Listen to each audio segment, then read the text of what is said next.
We are gonna call our meeting to order. It is 5:18 p.m. And before we go to closed session, we're gonna start with item 1A, public comment for closed session items only. We do not have any members of the public here in person. Do we have any emails? We do not. Okay.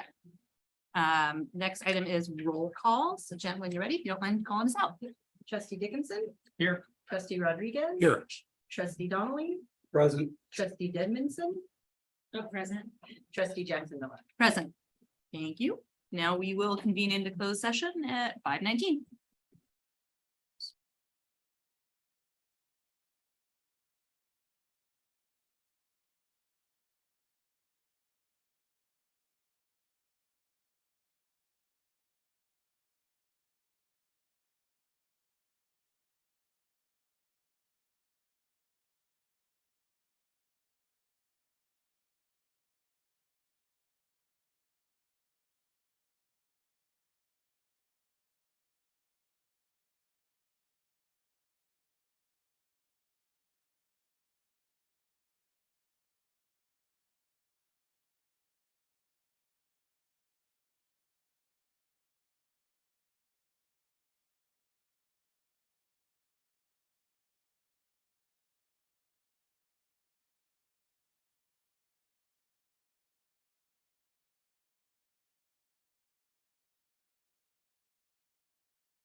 is 6:39 p.m. Wow. Yeah. Is this thing on? No, wait, Alana George will get it. Yeah. Oh, Yeah, there you go. Sorry. all right. There we go. Now you can see what's going to be live streaming on YouTube. So just if you see yourself in the shot, you don't want to be in the shot, Tell your friends to watch. you can scooch or be on YouTube. All right, well, I call this into order. It's 6:39 p.m. and it is always our delight to begin our meetings with the Pledge of Allegiance led by one of our students, Mr. Broadhurst. Would you mind introducing our Santa Cruz Gardens student? My pleasure. So tonight we're bringing an outstanding representative of the Santa Cruz Garden student body, and that is fifth grader from Mr. Boyce's class, Violet Hill. Violet, can you come on up, please? All right.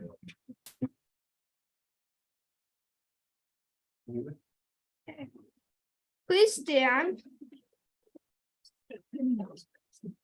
Put your hand on your heart. Ready, begin.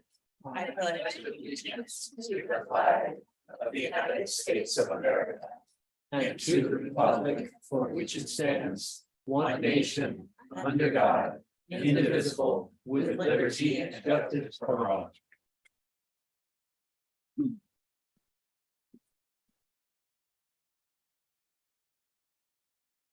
Now I'm going to read the SoCal Union Elementary School District mission statement. Staff, students, parents, and the community help ensure that each child develops the skill and character necessary for lifelong achievement and responsible citizenship in a diverse world. Excellent. Thank you, Violet. Violet, it'll be my pleasure to present you with this certificate, and this has some really nice things written about you. Is it okay if I read them aloud so everyone can hear? Excellent. All right. And I'm going to stand up just to make it extra formal. And then when you're ready, you can come on up and we'll do this or this. The SoCal Union Elementary School District Board of Trustees recognizes Violet Hill, fifth grade student from Santa Cruz Gardens Elementary, as our pledge leader and mission statement reader. Violet has attended Santa Cruz Gardens since kindergarten, and she has 2 cats and 1 dog. She likes that SCG has 2 gardens, and she's collaborating with classmates to design and install a drip system for the Sage Garden. In her spare time, she enjoys reading and hand feeding her chickens. When she's older, she'd like to be a teacher here at SCG. All right, yeah. She has been inspired by Mr. Boyce and Ms. Roget. So, and we've got the certificate for you if you'd like to come up and get it. It even has a picture with some chickens, which I think is awesome. So thank you very much for being here. We'll do the little bump bump. We have a little gift for you if you'd like. We have different notebooks. If you've got any siblings at home you want to get one for, you can get one for yourself, and you're welcome to look through that. While you're doing that, is it okay if we ask you some questions? Usually we like to ask some very kind questions of our students to learn more about your interests. Well, the drip system, Yeah. what's your plan for the drip system for the garden? Well, so we formed into groups, and then we each got a section of the garden, and I forget which section I have, but there's like the edible section and then the native section, and we're planning where we're gonna put like the drip system, like just as a group. Okay. Nice. I was curious about your animals. It sounds like you had cats, dogs, and chickens. Yeah, 10 chickens. Oh my goodness. Can you tell me some of their names? The chickens? You stole my question. Well, the first, one of the chickens is Betty. She's been here the longest. Well, we got her full grown, and then she's lived here the longest because all the rest of them died that were in her crate, which were the same age. For some reason, she survived. And then there's Chicky, which I raised, and there's Cutie, which my brother raised. And then there's a lot of them. My dog's name is Cindy, and my cat's name is Pineapple, and Okay, I've got a question. How long does it take you to feed all of your herds of animals? it depends which person's doing which animal. Oh, okay. You're faster, huh? Let's say chickens. Okay. Be much better than my friend. My friend has chickens too, and he has not bothered to name one of them. So I applaud you for that. They are a source of eggs, pretty much. What are you reading? Yeah. Well, I bought a series called The Rescue Dogs, and I've read them 3 times, and I'm starting another one. Right. Yeah, that's really good. What kind of dog do you have? Feminine? Border collie Kelpie. Oh, okay. Nice. A lot of energy. Yeah.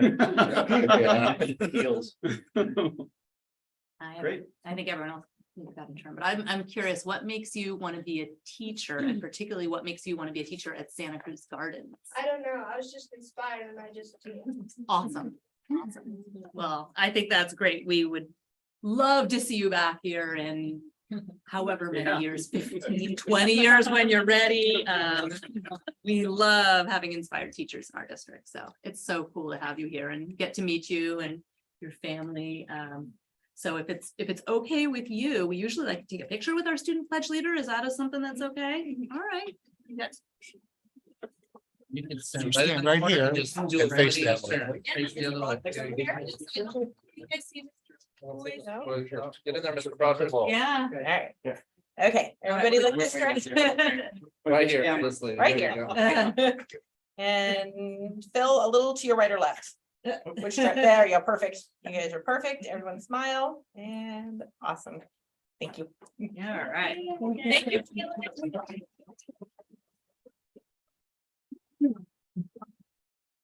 We're extra lucky tonight because we always love having our student pledge leader, and then we have so many other students here recognized tonight. So this is a real treat for us. Rolling through our agenda, we've got our next item is adoption of the agenda. Do I have a motion to adopt the agenda? I'll make it. Thank you. Do I have a second? I'll second. Thank you. All in favor? Aye. Next up is report out of. We're all in favor, right? Any opposed? All right, didn't want to miss that. Report out of closed session. The board met in closed session and we have nothing to report. Next item is to approve and adopt the consent agenda. And there's a resolution in the consent agenda, so I know we'll do a roll call vote, but do I have a motion to approve and adopt? I'll make it. Do I have a second? Second. Thank you. Sorry. No problem. Trustee Dickinson, Mhm. Aye. trustee Rodriguez. Aye. Trustee Donnelly, Aye. trustee Edmondson, Aye. trustee Jackson Miller. Aye. Thank you. All right, now we get to some more fun stuff. Our first recognition item is to recognize the 2022-23 California Invention Convention participants. This is one of the best events of the year. I'll just do a quick setup. Ms. Lowe has been leading the event several years at Main Street. They actually dipped their toes into it at Santa Cruz Gardens this year, which is really cool because they're always trying to recruit new schools to it. And it's really, I mean, the awards are great and everything, but it's really about the learning and solving real life problems. And the inventions these kids come up with are just amazing. So with that, so maybe we can start with our first student here. Absolutely, and from what I understand, we have some students who worked together in pairs on some projects. So we definitely want to acknowledge the hard work that our students put into this, and of course, the hard work that our teachers and staff put in, as well as families supporting their students. So the first students I'd like to have come up are Levi Newman and Elena Potes for the invention of helpful hoodie.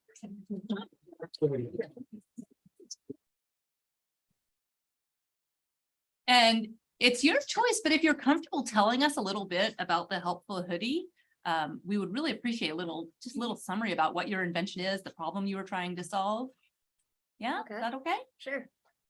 So basically, the problem we're trying to solve is Elena kind of is sensitive to loud noises, and I have ADHD, which makes it a little hard for me to focus. Mhm. So with the helpful hoodie, it makes it so that we put in stuff to make it so that we can cancel some noise with it, so that noises aren't too loud.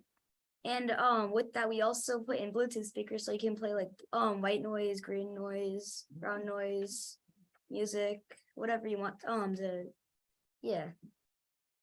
That's really cool. That is a So great. is this actually a full hoodie that has headphones inside, built inside of it? So Yeah. you could just throw it over and then take care of things.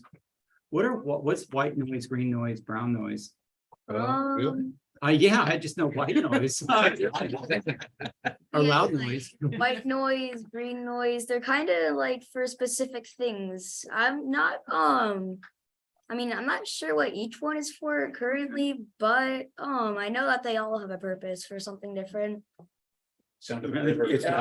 It's ASMR hoodie, huh? Yeah. It's a great idea. Yeah. Yeah. So great for fine, let me tell you. Great for a long meeting. I think it's a great point. There are a lot of unnecessary noises in our world, and there are noises that can be Yeah. really distracting if we're trying to concentrate or focus on something, and how clever that it can be something that you're wearing already, and then you just have that ability to kind of quickly, it sounds like you have the ability to kind of quickly activate it or turn it on, right? So it's not a whole thing of like, oh wait, now I have to go to my bag or my locker and get a, and get an additional tool. You've got it handy. So I think that's really cool. Well, we've got these certificates, unless I have any other questions from the board for these two, I'd be happy to present you with your certificate. Right here. Yeah. Close to production, let us know. Absolutely. Yeah. I went to see Oh, their yes. presentations Oh. and I told them their invention was a little too late for me because when I was writing my doctorate, which took a long time, I wish I'd had that. That would have really helped me to Yeah. focus because I had so many other things that I had to put in place and that would have been just the perfect thing for me. So you made it a great job. It's a real problem. Absolutely.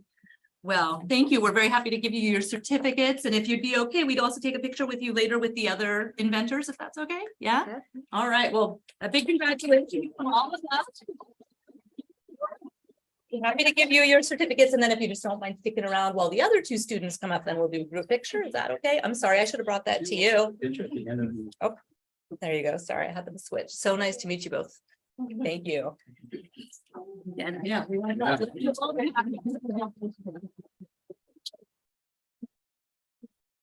And our next two students have the invention of power powder. So we'll be really excited to learn more about that. We've got Bethany Robles and Livia Rinaldi.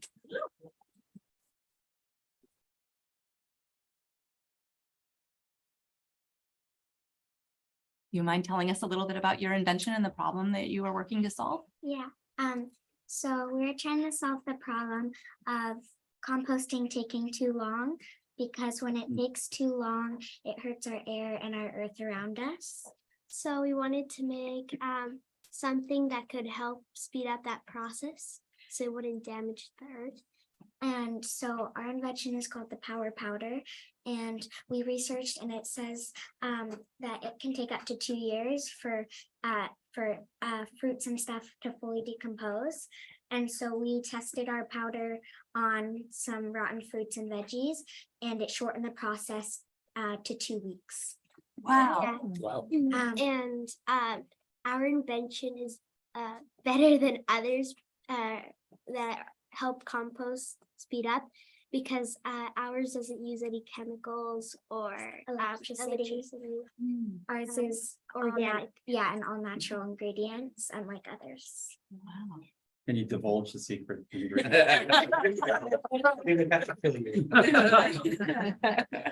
Excellent. Well, the team here might have some follow-up questions for you, if that's okay. Yeah. Yeah. Is it actually a powder, like you sprinkle? Yeah. So on you your- sprinkle it on, like, you can do a compost bin or rotten fruits or veggies that you have, and it will compost it in about 2 weeks. Do both of you, did you and your families compost? Yeah. So was this a problem that you guys had found in your own lives and you decided to take it upon yourself to solve? Yes. Great initiative, Yeah. terrific. Mhm.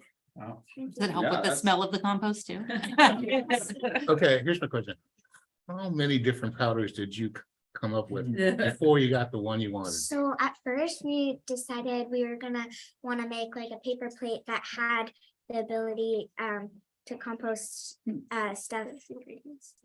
Ingredients that were in the trash can. That was gonna be too hard, like to put the ingredients inside the paper plate. So instead we decided sprinkling the powder on top would be easier. And so we experimented with different ingredients to put in our powder. And we found out that lemon and onion worked best. So our powders basically just grinded up onion and lemon. And so it took a long time researching these, took about 2 weeks because we like put in the plastic water bottle, an empty plastic water bottle, we put like rotten fruits and veggies and then put an ingredient that we wanted to try out. And we actually tried 4. She tried Lemon and banana peel, yeah, and then she tried pineapple and onion and only 2 out of those 4 actually worked. helps decompose the other fruits better in the dirt. And so we decided that the lemon and onion would work best in our powder. Wow, that's amazing. Sounds like a great process. And so you reduce the methane when you do it that way, right? Yeah, okay. Excellent. Yeah. Well, thank you, but Yeah. we really love hearing about your inventions in the process. So it's really, really nice you're able to come here and share with us, and happy to present our certificates of recognition to you both, if you don't mind coming on up. Thank you so much. We've got Olivia, Bethany, right? Yeah. So happy to have you. Yes, absolutely. Would you like to say anything about the process this year, Alana? Sure. Yeah, maybe a little bit Put you on the about spot. national and state competition and all that. Yeah. Is it okay if I stay over here? Wherever you want. Great. First of all, these particular 4 students, it's so exciting because when we first do the Invention Convention, it's open to all the 5th graders. And then we get some interest, and the people who are interested come over, and we meet every Friday, and then slowly over time, some people kind of drop out because of time issues and all kinds of things. But these guys stuck with it, and what's so cool is that they did have different iterations of their idea. And at first, Elena and Levi had some different ideas, and they merged their idea. And to be there at the very start of the problem and solution, you know, at first I thought it was trash that they were talking about, and then it evolved to compost, and I was there for the paper plate, you know. So, well, when you put on those sound canceling headphones, it's a little embarrassing in class. So if you just put a hood on, then maybe nobody else has to know that that's even what you're doing. And anyway, being at the beginning with these guys was awesome. And then seeing the work that they did all the way through was amazing. And then Jessica got to see it, you know, when we did the Invention Convention at our school, each group of inventors went and listened to the other inventors do their presentations, and then ask a bunch of different questions and kind of push their thinking and make them sort of what you guys are doing, except it's more kind of critiquing, like, well, have you thought about this? And what about that? And the 4 of them did such a remarkable job supporting the other inventors also. It was just such a neat process. And so they went on to the California State Invention Convention, and the award ceremony is on Friday. And so we're all kind of pins and needles. We don't know. I wished I could have gotten an early in to know, but I don't. So I'm just rooting for you. And I think I'm so happy that you got to come here tonight and talk about it with these guys, so that our whole community can feel just so proud of you. So great job. Yeah, thank you.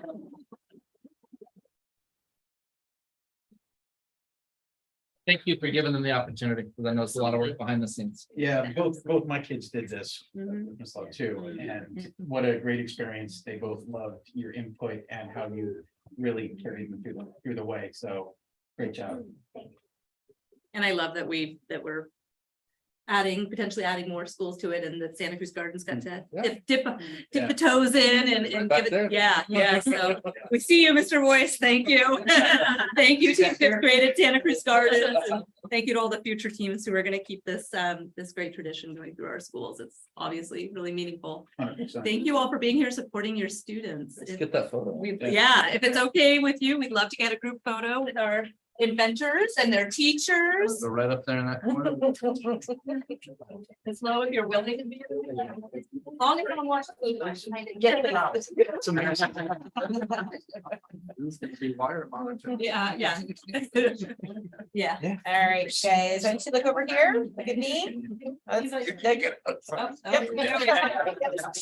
you go. Perfect. Hold up your signs, everybody. Right side up. Wait, nope. There we go. Well, now we're perfect. And everybody smile, and 1 and 2, and everybody look that direction. We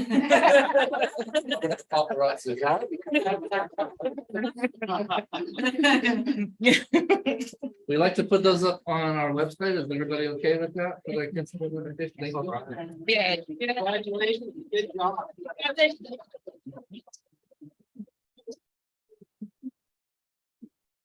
Well, at this point, we like to tell you, you're absolutely welcome to stay and enjoy the rest of the board meeting. We absolutely understand when people need to get home, have dinner, feed their chickens, etc. Good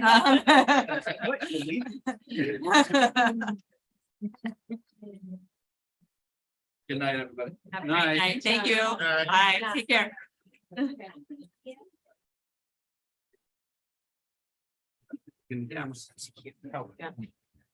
My kids love Great idea. Absolutely. able to watch all of their Great idea. presentations. So while they're see that we're recognized tonight, every single one of them was so great. So great. I love it. Thank you. All right. I'm sorry I invited everyone to go home because this is important. This is all important. Yeah, really. Too.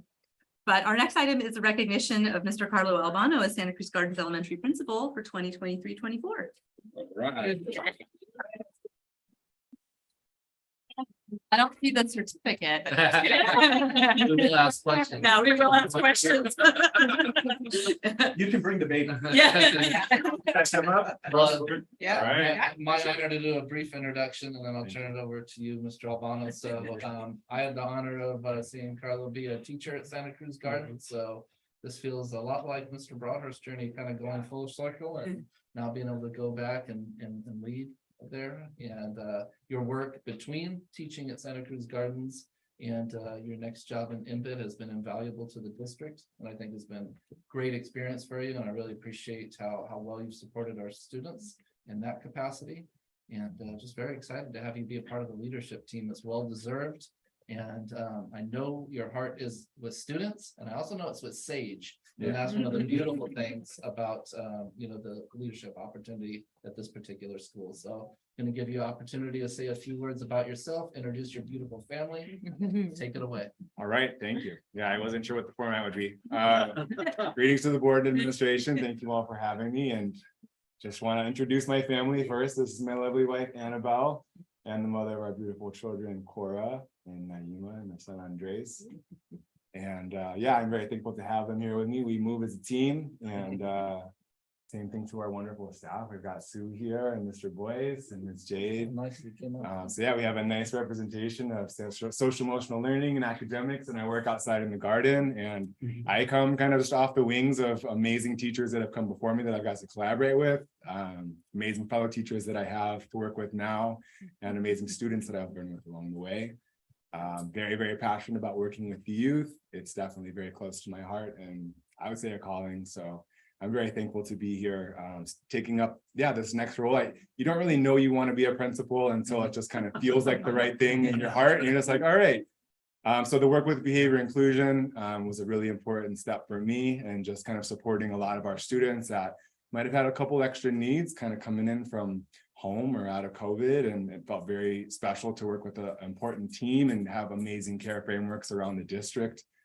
So I'm very proud to be a part of SUESD all these years. I'm very thankful for the opportunities it's given me to grow as a teacher, as an educator, as a member of our community, as a team player, and just kind of went and lock in step with the parents as well. I don't want to overstep, but if there's any other questions as well, should I wait for questions or? Do you have any pets? No. I do have a dog. My wife would not allow me to bring him. He'd be right here with me hanging out. When did you start in the district? 2012, yep. Right. Okay. So about 10 years or so. 2018. Yeah. What was the defining factor? Like, was there one thing that let you move from being a teacher, going into more of an admin role? I had known I wanted to get a master's degree, and I knew that I wanted to do it in educational leadership because I know it's a pretty broad field. So I felt like getting it in education would be great, but also knowing that leadership presents other doors where you can kind of work with, other areas of our community and advocate and support. And so once I had that degree, and then beginning to work as a lead for mobile behavior inclusion team, allowed me to feel just a little bit more confident in wanting to be a support and an anchor for the great things that we have, and just I feel like we've had a lot of wonderful leadership, but coming from elementary school teacher background, it felt good to just kind of be lock and step at elementary school and provide that kind of background and it's kind of the soul of the gig and being a leader and support in that way as a team player with the rest of the staff. Yeah. So did you go through a lot of, should I, shouldn't I, I mean, I fully recognize how much work there is involved in being a principal. So that was the big part, is just kind of having that conversation with my wife and talking with my kids. And it was really amazing just to have Andres and Cora be like, we want you to do it. Child, like, I guess I'll do it if they're really feeling like this is something I should do as well. So that was big for me. And I think just really recognizing how Santa Cruz Gardens is an important place to me. You know, I mean, I've grown a lot there, and it's a special school. It's a beautiful location. It's just an amazing little slice of planet Earth.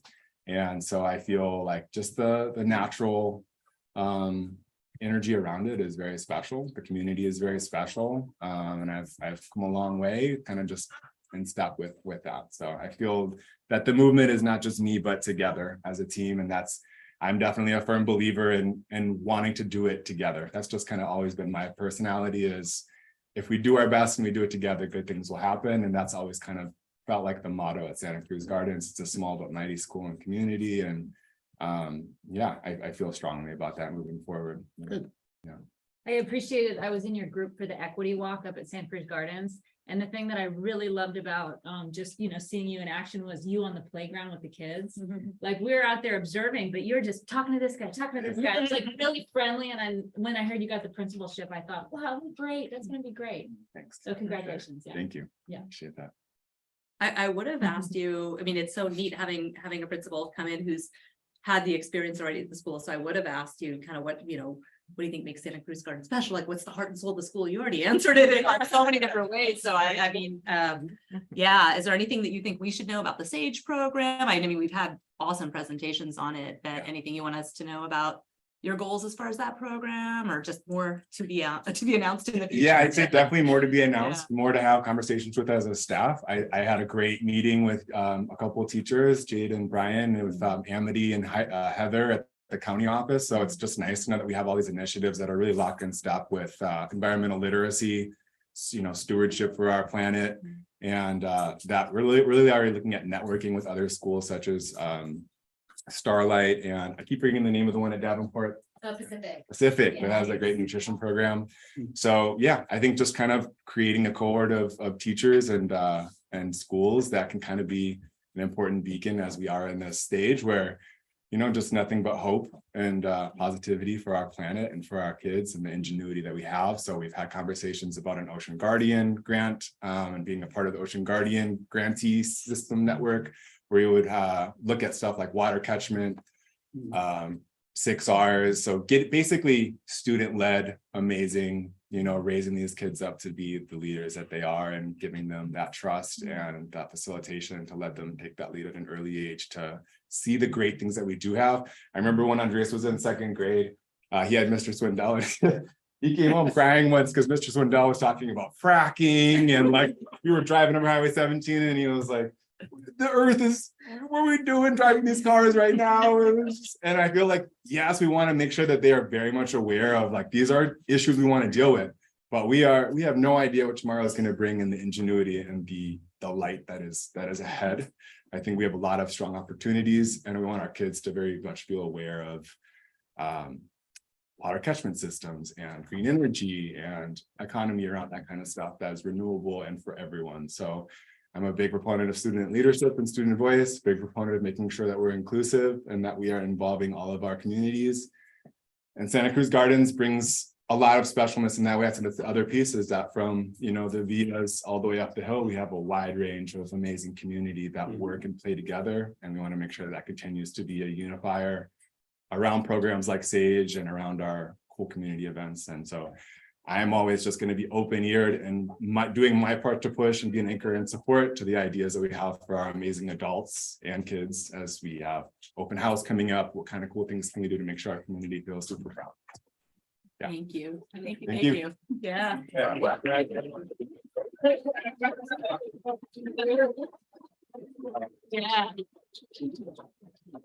Very excited to have you in your new role, and thank you for your awesome support team. Yeah. So great to see so many of you here. Says a lot, yeah. Thanks to all of you. Yeah. I want to take any comments. Oh, did anyone, thank you. I mean, would anyone like to make any public comment? You're welcome to do so if you'd like. No pressure, though. Your presence also speaks. Aw. Yes, we have our youngest public commenter ever. How old is she? She is a year on March 22nd. Oh, congrats. Well, I'm just gonna say something, because you asked. Yes. Ever since I got here, Carlo and I have worked together in one way or another, small and large. And just as recently as today, really kind of talking together and planning for the development of his team over there. Just makes me so sure that we made the best possible choice, and just hearing you tonight, just makes me feel so happy for our community. So thank you. Thanks, Jessica. Appreciate the opportunity for our wonderful conference. Our Yeah. equity institute was great. Yes. Uh-oh. All right. I just wanted to say a few words because I think Santa Cruz Gardens and the students and staff and the families that to go to Santa Cruz Gardens are in really good hands with Mr. Carlo Albano.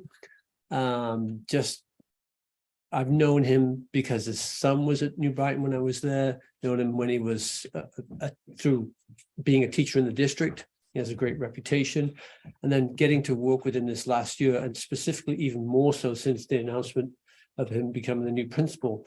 I just see what a great choice you have made, and I think he bodes well for the future of the gardens, for the students, the teachers, the families, and I'm really looking forward to seeing how he blossoms as an educational leader. I mean, he's been an educational leader, but in this role as a principal, and I told him I'm only a text away, any kind of support he needs, and I'm really looking forward to seeing how the gardens flourishes under your leadership. So congratulations. Thank you. Thank you, Mr. Thank Rogers. you. We don't always get this kind of smooth transition. Right, yeah, absolutely, yeah. Yeah, I'll just add, as a teacher who's been at the gardens for many years, we've been through so much uncertainty in the last decade of our school, going through, I want to say this is my 6th principal now, that our site feels very assured as Carlo Albano steps into that leadership role. And we are very confident that the chapter ahead is going to be a great one, knowing he has such a deep background and history with our community. I know our staff are very excited and confident with him, and every family member I've seen come across the campus hearing this news is thrilled. So really appreciate the board support and our community support. Carlo, you're going to do great now.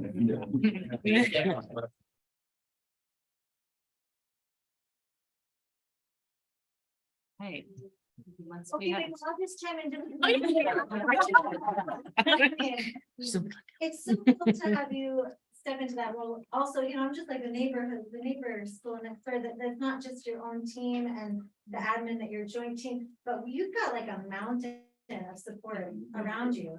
And in this, you're not gonna make everybody happy all the time, and you're gonna have to step into that, and it has probably been a good practice ground, And I just think we need people who can do impossible things, and I think it's rad that you're gonna step into the role of impossibility with possibilities.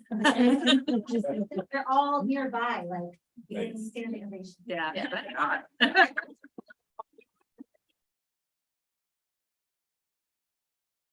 Thank you. I mean, that's. Yeah. We can end the meeting, right? I was gonna say, that's empowerment, that's hope, that's support. I love it. So unless we have any other comment, I think we all just want to say thank you and congratulations, and we can't wait to hear more from you. Thank you, family. for Yeah. Great to hear. Yeah, absolutely. Go ahead. Thank you. Yeah. Appreciate it. Have a good night. You're welcome to stay, but yeah. Bye. All right.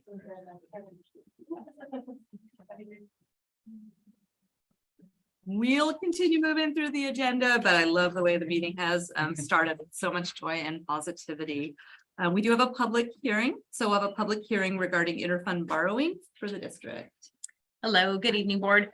This is later in the evening. I'll have 3 action items in regards to kind of the same line of cash borrowing from multiple different areas.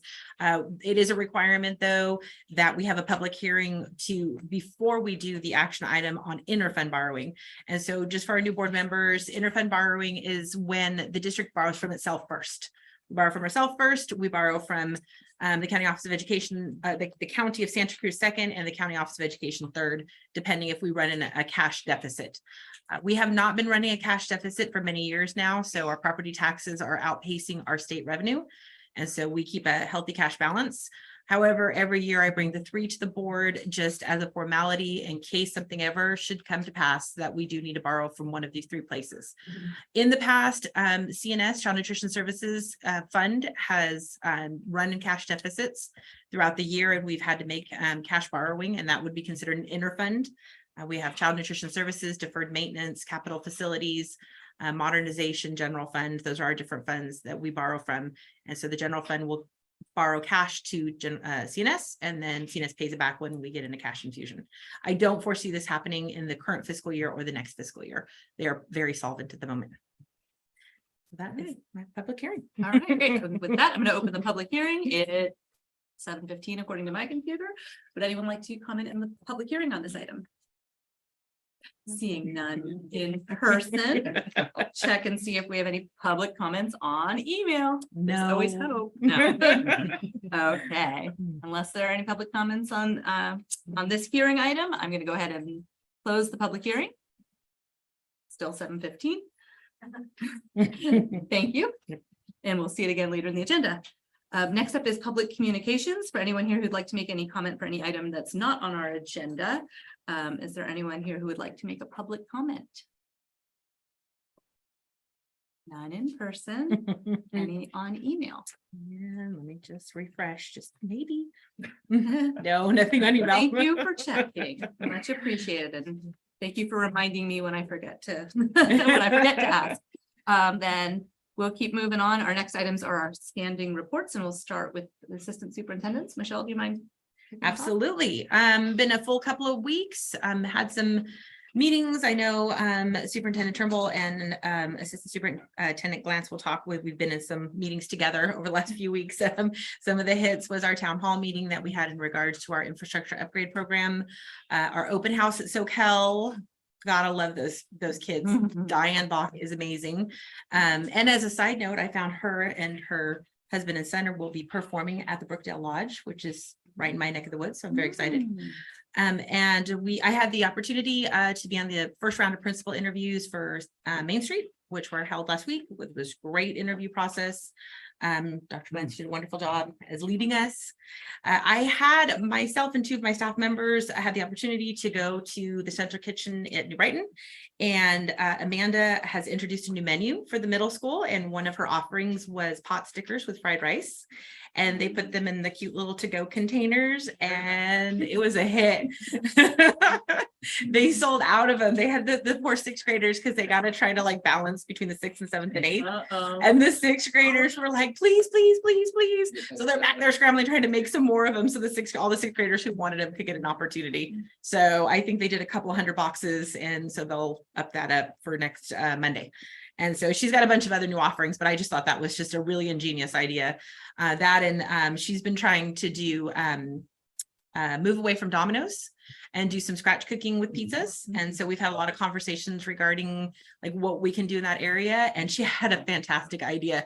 She's going to get some of the most frequent flyers on the pizza offerings and do some taste testing with them on scratch pizza and see, I know,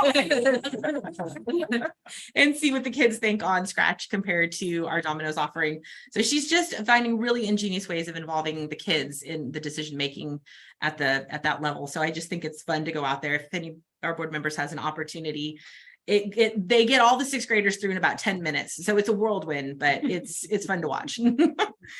And as I'd mentioned in the Friday update, speaking of CNS, we just received 2 grants, one the KIT funding through the CDE, and that money is specific to the district enhancing their scratch cooking offerings and fruits and vegetables and buying locally. So we had the opportunity of about 160,000 just to upgrade our infrastructures, to do the more offerings. And then we have an opportunity for additional about $80,000 to $85,000 if we can implement at least 40% at all of our school sites. So they've already started doing a few offerings at the elementaries. They did about 700 burritos from scratch and got them ready and served them at the elementaries. So they're trying to see what they can do to incorporate that. So that's been great. And then our CalShape funding, which is about $200,000 to upgrade all of our internal faucets and plumbing, which as I have to say, the wonderful opportunities we have for PD in this district. Our MOT director had the opportunity to attend a PD within his realm of maintenance. And this is actually how he found out about the funding. And came back so excited from the PD and said, can we pursue this? And I'm like, money? Yes, pursue away. And so that was able to come out. So that was just a lot of fun. And then today I had the opportunity to have our weekly meeting with Climate Tech to tie into that grant funding. CalShape is a derivative of AB 841, which does both plumbing on the one side for CalShape, and then we'll do HVAC infrastructure, EV stations on the other side of the house. And we've just found out that through Climate Tech that they will now be doing reimbursables. So before you would have to have a extensive inspection done to see where we needed to upgrade, and that was going to cost us a lot of money and not guaranteed anything back on it. So we opted out of that portion of it, but now they're finding that method of funding is not working within the state level, and districts are opting out because they can't afford the consultants to do the initial inspections. Right. So now what they're doing, districts over these last few years that have had the infusion of some state money, they're allowing them to now proceed with getting a partial reimbursement on those funds. So through the work of Climate Tech, we may have the opportunity to receive additional funding. All right. And one last thing back to CNS, I forgot, we finally signed the MOU with the Bay School. So the Child Nutrition Services Department will be providing meals to the Bay students, breakfast and lunch. And so we worked out a menu and a system, and that'll begin, I think, on Monday. So we're really excited about being able to provide. They don't have a kitchen, they don't have an opportunity. They want to be in compliance with state and federal regulations, and we're able to provide all the meals for them. So it'll be great. How do we get the meal? How's the transportation? How do we get the meal? They're actually coming to pick it up. That was one of the things we talked about. I said, I don't have staff like to make that additional drive, but if they were willing, if they had staff that could come to us daily, they said not a problem at all. And so yeah, and I know, so they'll pick up every morning, and yeah, they're really excited because they've been struggling to figure out a way to provide that service. So yeah. Thank you. Sorry, you guys, it took a little long this time. Meals on wheels. They're looking. Yeah. All right, well, this time I'll be more brief. Okay. But just a few things since the last time we met. Scott and I have been visiting schools doing our LCAT lunchtime visits. And we have visited SoCal Elementary and Santa Cruz Gardens. And it's been a great way for us to just talk to staff. I mean, we talk about our LCAP goals, and we talk about kind of our wants and needs. But we also talk about a lot of other things. It's a really nice time to have no real agenda except for like what's best for our kids, what's best for us and our families in our district, and just to probe things. Right, there's sometimes difficult conversations or topics, but we talk about them really respectfully and responsibly, and that's what helps us get to where we need to go. Which I really appreciate. A couple of members in this group were at our meetings recently. And there's just still lots more to learn, but such a great time for us to be out. We've got New Brighton and Main Street coming up this week, tomorrow and the next day. Very excited about that. Really loved the open house at SoCal Elementary, visiting every single classroom, seeing something new and special and different and fantastic. Was just moving, certainly moving to me. I've been participating in the SoCal online auction, of which I have scored a few items more than I had anticipated. But I will work that out with my husband later. Just this past week, also we had a collaborative County Office of Education supported Cabe County team meeting of English learner supporters. We met at New Brighton, and we were really talking about English learner support services across all the districts in our county and some of the new and innovative practices that came out of our training from about 6 weeks ago. And I'll talk a little bit about that more tonight. We have a full summer staff of certificated people, but we're bringing in more classified staff. So that's been really exciting, doing interviews yesterday, today, tomorrow, and the next day, and talking to really great people who want to join our district in this fun that we have over the summer. So that's been great.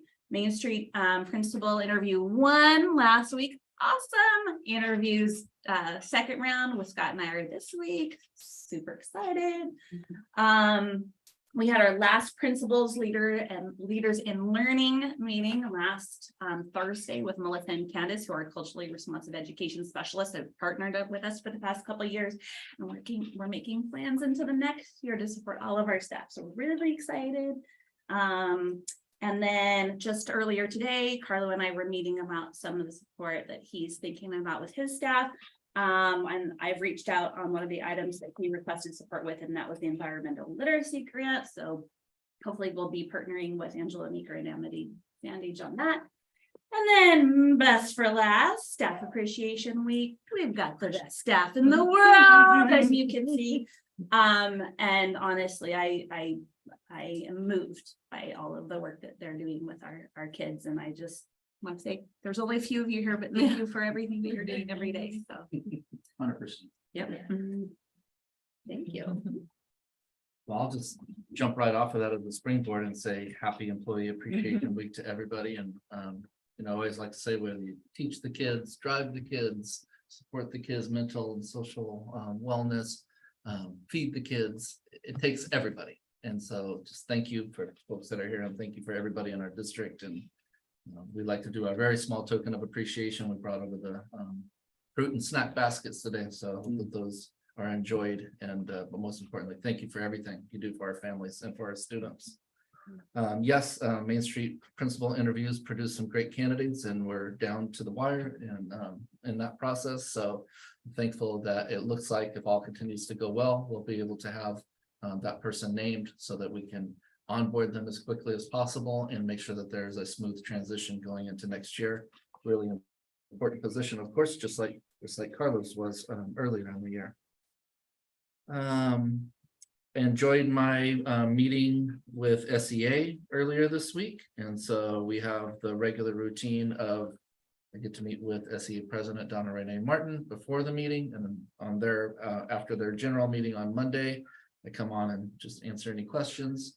One thing I really appreciate is that we always talk about things that are going well in the district and things that could be going better. And I think that's a really good framework for being able to have constructive dialogue. And that is exactly what we've been having. So thank you.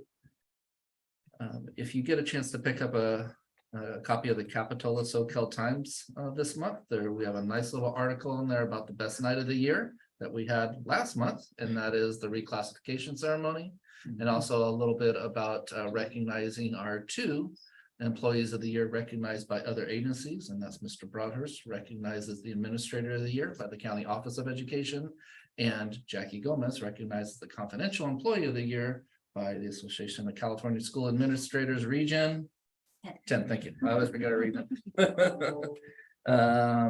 And so let's see, open houses. SoCal's was awesome. Just like everybody said, of course, always adds a great bit of joy to it, but I love going to all the open houses, and we get to go to Santa Cruz Gardens tomorrow night. And so looking forward to that. A couple of other events that are coming up. Really important part of our equity work is that we have our last equity walk of the year on Monday, May 8th at Main Street Elementary School. So looking forward to continuing that work as we look at all of our work in a non-judgmental way through the lens of cultural identity, relevance, relationships, and rigor. And then finally, on May 13th, which is a Saturday, we have the Queer Youth Leadership Awards right here at New Brighton, representing the whole county. And looking forward to that event. And a lot of work has gone on behind the scenes by folks at New Brighton and in our facilities staff. So I'm very appreciative to all the work that goes on behind the scenes. And I know we're gonna make our district proud in hosting that event. All right, thank you very much. Next up, we have standing reports from CSEA. Hey there. I just want to say, Enrique Domo in here, President CCA, and I actually have nothing to report today. Well, thank you for being here anyway. Yeah. We just appreciate seeing Love you. your hat. Yeah. I like your shoes. Aren't those cool? Oh, yeah. You should have had your other hat on. That was, I like that one. Kill me if I wouldn't. It was awesome. All right, next up, SEA. Hello, Hi. I'm Jade Giota. I was gonna come to support Carlo tonight and people got wind, so they're like, go and read got some stuff to read for y'all. Yes. I'm gonna start with Santa Cruz Gardens, the school that I'm at. We're finishing up a strong year. Walkathon was last Friday. Open house is Thursday, and we have a great art show going on tomorrow as well with the open house. We got our upstairs assembly coming on Friday with our talent show the 22nd. And lots of sage projects going on right now. We had a huge Earth Day work day where we had the entire community come, put in a brand new pollinator peace garden in the 30s wing. We have our poetry trail that's in view in our sage front garden. And we have new kindergarten raised beds all put in just this year. So a lot going on with sage, super rad. A lot of growth happening. Main Street is going to be having their auction fundraiser this Friday, 4 to 7 at Bargettos. The event has special baskets and class projects, local artists. It's 25 for adults and 15 for kids, but I've been told the space is limited, so get your tickets in advance. Their open house is the 11th. Popping over to New Brighton, they're taking part in international games right now, which students from all PE classes, I guess they symbolically represent different countries and advance to inter-district competitions. The New Brighton Drama Club has a presentation on the 9th, and their open house is the 18th, and the 8th grade site. The 8th grade dance is on the 19th. Finally, Soquel L's open house was very well attended, it sounds like. The chorus welcomed everyone. It was a great night. And their carnival is Friday, and Arts on the Green is the 11th. SEA is pleased to read the resolution in recognition of any student or Soquel Union Elementary School District staff member challenged by mental illness. The Soquel Union Elementary School District stands ready to support you. And sometimes we forget that young people with mental illness grow up to be adults with mental illnesses. So we need to remember to widen our circle for people of any age faced with these health challenges. Additionally, we're encouraged that SUESD has once again chosen to raise on Harvey Milk Day, raising promote positive LGBTQ+ role models in our local and wider community, raising the flags. According to the Trevor Project, 45% of LGBTQ youth had actually attempted suicide this past year. I'll read that again. According to the Trevor Project, 45% of LGBTQ+ youth attempted suicide this past year. That number was significantly lower among LGBTQ youth who live in communities, including attending schools that were accepting of LGBTQ+ people. Young people need to have a vision of success and positivity for themselves, and recognizing Harvey Milk Day and LGBT+ community members is just one way that we can support this demographic and the young people in their lives with the vision for the possibility of success, happiness, and positivity for themselves. And finally, SEA and the administration from SUESD goes back to the negotiations table on next Tuesday, and we very much look forward to cooperation towards continuing to improve working and learning conditions in our district, and our livable wage along with that. That was a lot. Thank you so much. Thank you. Yeah, absolutely. Thank you so much for being here and for reading that. Excellent update. All right, now we roll back to the board. Anyone particularly want to start with a report? I'll start. I attended the solar panel town hall. That was informative. And also I was able to zip over this morning to help make some of the gift fruit snack baskets for teacher appreciation. So that was a fun tradition to take part in. Nice. Okay, I don't have any meetings to report out on, but always like to comment on the art up here. Thanks for posting this. This is third grade fair art. And you mentioned art there. You need art stored for the summer, bring it on in. Well, I love to fill these walls with art, and we do, and it makes the boardroom wonderful. Always a good point. Mhm. Yeah, thank you. Bill, Robert? Okay. I attended the infrastructure town hall meeting, so I want to thank staff for keeping us on track and on the agenda and covering all the things that we needed to cover in that meeting. I have, in another life, I've been, kind of interested in the whole climate thing. And so I really appreciate that the district and the leadership is really taking, a firm step and direction towards reducing emissions and trying to get us to be good members of the community. So thank you. I'll just dovetail on Phil too. I think that's a great initiative for us. I mean, reducing the carbon footprint in our schools is critical. I don't have any meetings to report, but I do want to thank Jen and everybody for signing me up and helping me with my master's in governance training, which I will finish my last 2 courses over the next 2 weeks. So thank you guys very much. I know it's a lot, adding more to your plate, but thanks, Jen. Is it in person now? No, still Zoom. Yeah, I think you can in Sacramento or something like that, but That's a drive. yeah. Happy to do it on Zoom. Well, thank you. I think those of us who've been able to do it have found it to be an invaluable program. And don't forget, when you get your diploma, we got our Masters in Governance Wall of Fame. So yeah, we'll hang your diplomas on the wall and get that up there.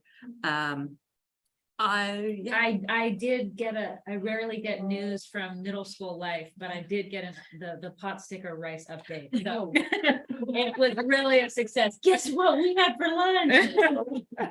Awesome. Oh, and kudos for keeping the gardens up and running during the power outage. Yeah. That was the staff that did all that, but thank you. I'm sure some of the kids were just heartbroken that happened. Doing some of the standardized testing windows, right? Mine included.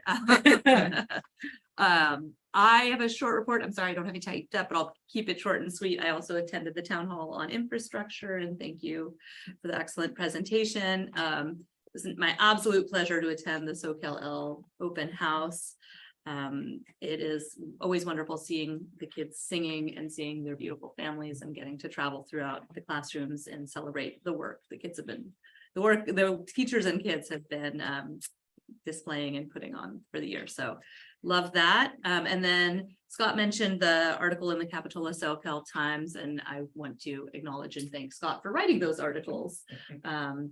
Sometimes, you don't always toot your own horn on things, but that is something that is above and beyond, and not every superintendent in the county has that opportunity and is able to do that. And it's so important to be able to spread our good news and the recognition of our students and our staff members throughout the wider community. So thank you for that.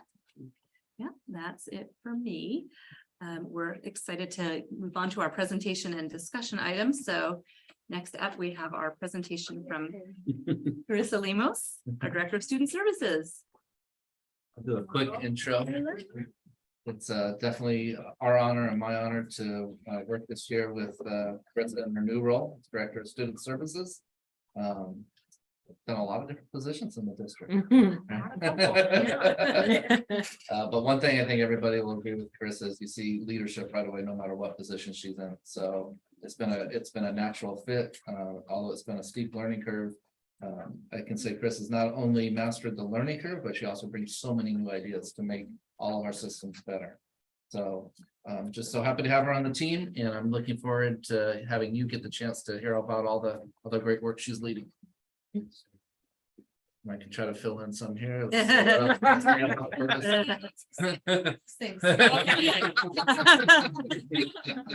We're recording, right? Well, George is just gonna fix one thing because I made the presentation more complicated than it needed to be. So I'll just start and say thank you. It's very nice to see you. I'm here in open session.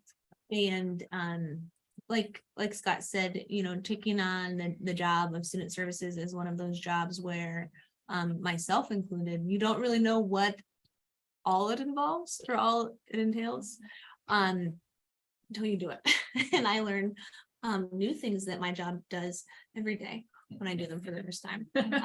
And so I have a really great team of folks who I work with as administrators, but also, you know, school staff. And it has been truly an honor to climb that steep learning curve.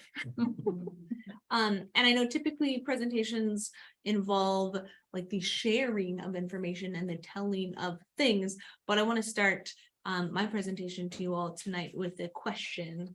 And I think the timing is perfect because before I ask you my question, I want to show you a quick video. And so George is pulling that up right now. Apologies for the delay. No problem. How many would you say?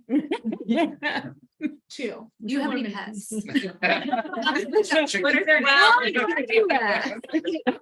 I do have 2 pets. What's Augie? One, yes, That's it. Scott and I got cats around the same time. I have 2 cats. Their names are August and Jack. You really don't have to answer. It's fun for us. It's very helpful in dealing with upset children. Mm. If you should, do you want to see a picture of my cat? Whatever they are upset about, they're no longer upset about. It doesn't work as well with adults, I'll be honest. I am not above trying it. So raise your hand if you've seen a picture of my cat.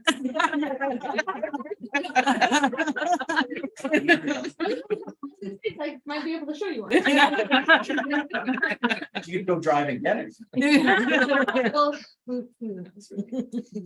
But Ability to think on your feet. That's one of the first Right? roles in this job, right? and say words to people and large groups of people with a like of high stakes blood pressure. But I can kind of get started because depending on who you ask, student services, we do something different. Really how I think of it is, Dr. Glantz does all things academic and does them so well in a way that like I never could. So we do like a tag team thing where like my job is to get the kids to school and make sure that they can be here and that if they get in trouble, that's okay, and make sure that they're learning in the way that they need to and they're placed in the right class. And then once we've done all that, then Dr. Glantz takes over to make sure that they have standards-based instruction, Is this being recorded? professional development, etc. Yeah. Oh, I don't think so. That screen is not. Yeah, part of it is. There it is. Goodness, thanks, George.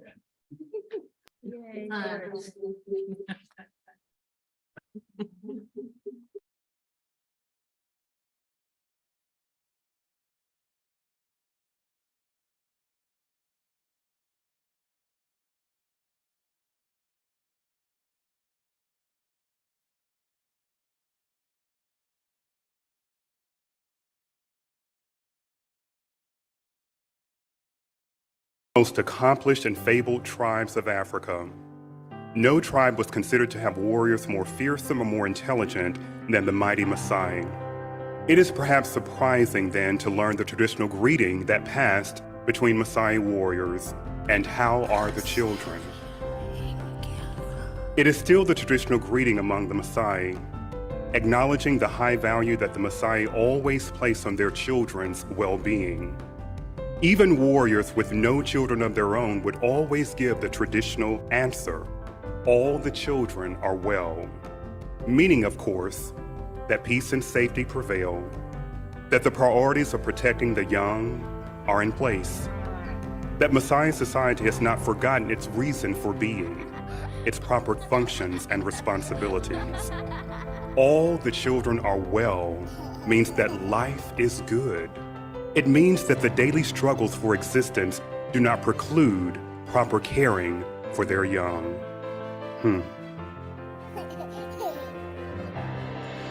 I wonder how it might affect our consciousness of our own care if in our culture we took to greeting each other with this daily question, and how are the children?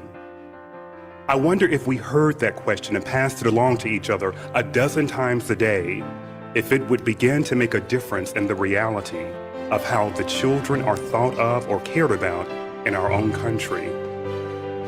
I wonder if every adult among us, parent and non-parent alike, felt an equal weight for the daily care and protection of all children in our communities, in our towns, in our states, and in our country. And I wonder if we could truly say without hesitation, the children are well. Yes, all the children are well.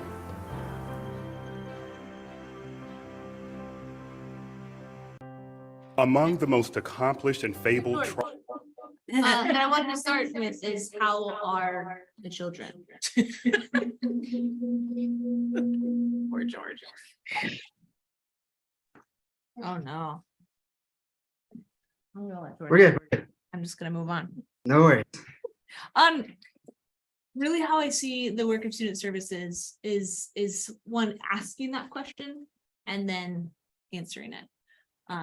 With the goal, of course, being that all of the children would be well.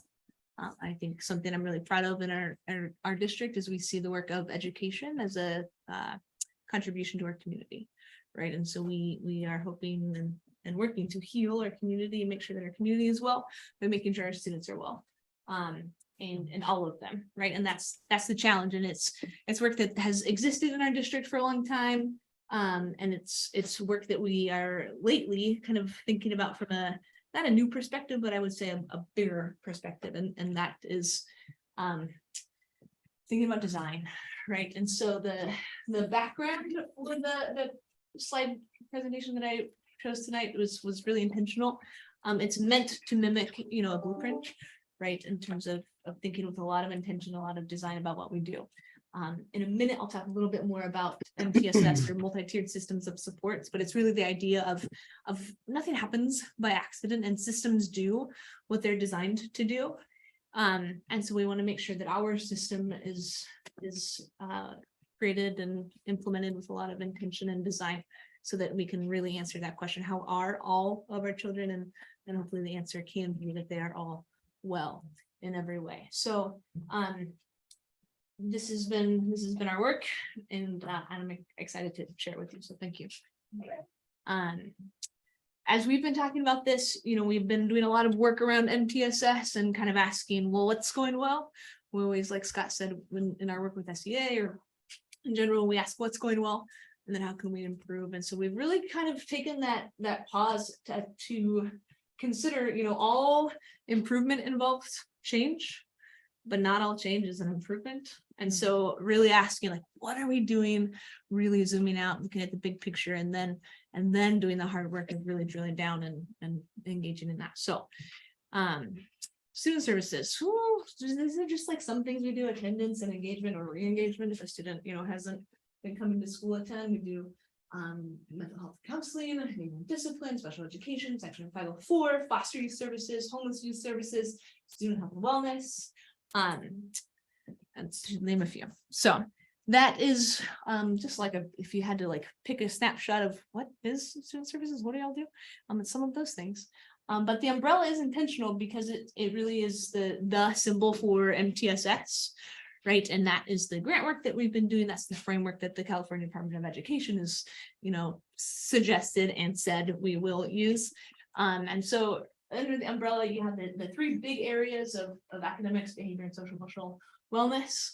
And at the center of all of those is a child, right? And the whole child. And so we got to think about all of those things to make sure that our students are in class and learning and equipped to positively contribute to our community. So I know that some of y'all really love a lot of reading. And I think you received a PDF of the board docket. And so a lot of the information in here, there's links. If you were like, oh, Carissa, that was interesting, I want to read more about it. I won't be offended if you don't, but it's there if you do. And I'd be happy to talk your ear off about it because that is what I get to do a lot of the time. So the MTSS framework is really, it's the whole child, right? So academics, behavior, social emotional learning, and then it gives you the domains across which you want to think about those things and consider them. That's the work that we're doing. And I'll tell you more about it some other time. So MTSS, like that last slide is like, cool, that's a great idea, but what does that look like in our district. And so you'll see up here, you have behavior, academic, social, emotional, and then different work programs, systems, procedures that we currently have in our district to the end of each of those kind of 3 categories, right? And so all of them in some way touch student services, but also include things beyond student services. And so I'm excited to show this to you now. I'm sure you've seen it before. And then I'm even more excited to come back next fall to share with you some of the work that we've done this year, but also some of the information that we've gathered, some of the data that we've gathered, and then share with you, okay, in light of that, here's some of the new stuff that we're gonna try out and see how it goes. Because, you know, improvement requires change, but we want to make sure that any changes we make lead to improvement. So we want to be really thoughtful about that. So academics, like Jessica mentioned, or Dr. Glantz, sorry, we've been working on a few things, including making sure that our academics involve culturally responsive instruction.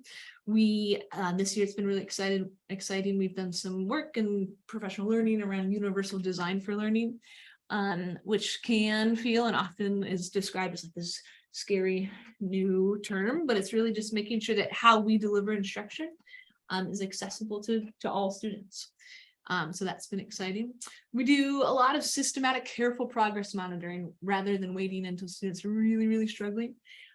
We build systems and structures to make sure that we're keeping a close eye on that and are proactive and not reactive to those needs. Once we do that progress monitoring, we always want to ask very thoughtful questions in terms of root cause analysis, and make sure that we're drilling down and kind of taking a few steps back to make sure that we're getting at the root cause of that need that we've identified through careful progress monitoring, to make sure that we're intervening conveniently, which is the next one, in the most appropriate and effective way that's going to benefit that student.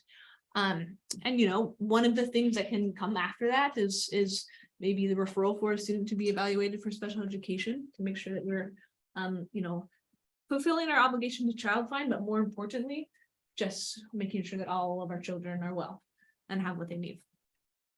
And then I'll talk, this one was hard to place because it's like part of our counseling program, but it's also very related to our academics. And that's, we've had some really exciting stuff this year around college and career readiness. Big thanks to Vanessa Eaton, one of our counselors. She's at the middle school. I think maybe you have an update about some of the work that she did recently. She also met with a little support from Brian Koch with every single 8th grader on campus this year, and did a really cool college and career readiness program, involved a pre-survey and a post-survey, and we're really excited about that in the partnership with SoCal High and Santa Cruz City Schools. So that's one umbrella under MTSS, and then behavior, which is, you know, this is one of my favorite things to do. It's also one of the hardest things to do, but we're really working to kind of a few years ago, our district did a lot of work around PBIS, positive behavioral interventions and supports, and laid a really good foundation. And so right now we're working hard to make sure that's integrated into everything that we do, so that change that we made a few years ago continues to lead to improvement and growth. Really working across sites. One of the really important things with MTSS is thinking about the different tiers of need. And so what are those universal behavior supports that we can implement across sites and across classrooms and across settings that will benefit all students? And then we have MBIT, so our mobile behavior inclusion team. We're very much in the process of kind of thinking about that.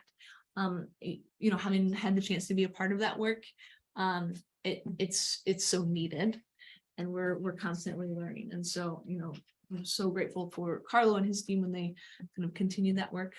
And so we're thinking and excited about what that might look like for next year, and I'm very excited to come back and tell you more about it. And then, you know, really proud of the work our district is doing around restorative discipline practices and making sure that we're being thoughtful and supporting our students who are young and maybe make a poor choice. Supporting them in a way that says to them, hey, we're doing this and we're proceeding in this way because we care about you, we care about our community. Something went wrong. How do we fix it in a way where you know we're better than when we started? And so Myself, Ms. Birchall, Ms. Hadrius have all attended trainings this year around restorative discipline practices, and we're looking forward to pursuing more opportunities in that realm next year as well. And then, you know, I don't know if you all have experienced this, but it turns out that with behavior, especially if you intervene early and often, you may not need to use those restorative discipline practices so much. So we're excited to continue to build those structures. We have a really solid foundation and just want to keep continuing to look for opportunities for growth. And then social emotional, this is one that I'm really excited about and proud of. That third kind of section under MTSS. Our counselors have worked incredibly hard and continue to work incredibly hard to implement or develop and then implement a district-wide social emotional learning program. So at our elementary sites, each elementary site has a counselor, and they push into every single gen ed class every single month, at least once, generally twice, and do whole class instruction. And then based on the input that they're getting from the site in terms of trends or you know, a group of students who have a similar need, etc., they will run small groups. And then they also provide one-to-one counseling as appropriate or indicated. But it's been really, really cool to see, and we're really excited to continue that work. In a couple of weeks, the counselors and I will be meeting. We have a whole day retreat. It's not going to be a restful one because we are going to dig into some hard work and do it like a scope and sequence plan for next year. Thinking about, okay, what have we seen this year? What's the data showing us, or what do we know from over the last few years? So we know that our students really need some support around digital citizenship and responsible social media use.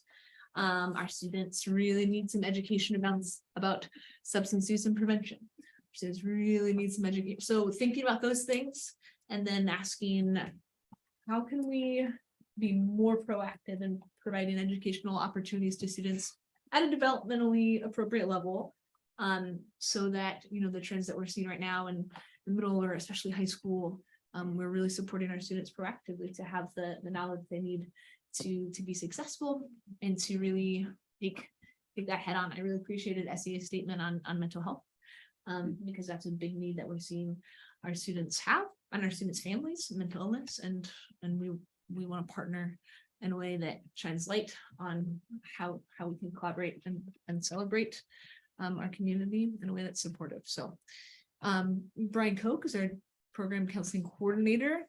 And he supports our counselors in doing a lot of linkage. You know, the scope of school counseling is limited, right? But we're never going to be like, well, actually, that's not really a school counseling problem. So good luck. And so we have a really, really robust linkage system by which if there's something just kind of beyond the scope that we can remedy, our counselors and Brian do a really great job at supporting our families and accessing community resources. So that is a big thing. Universal screener is something that we do twice a year. We're about to administer it again. It is something for students TK through second grade that the teacher fills out. They fill out one form about every single individual student. And so we're really grateful to them because we know it takes a lot of time. And then third through eighth grade students actually fill it out about themselves. And what's really exciting is I wanted to have the data for you, but we're still processing all of it. I think it flags students who are in what would be considered like the clinically significant range, so we can follow up, right? Make sure what's going on here. And every single student who fell into that range, we followed up with individually.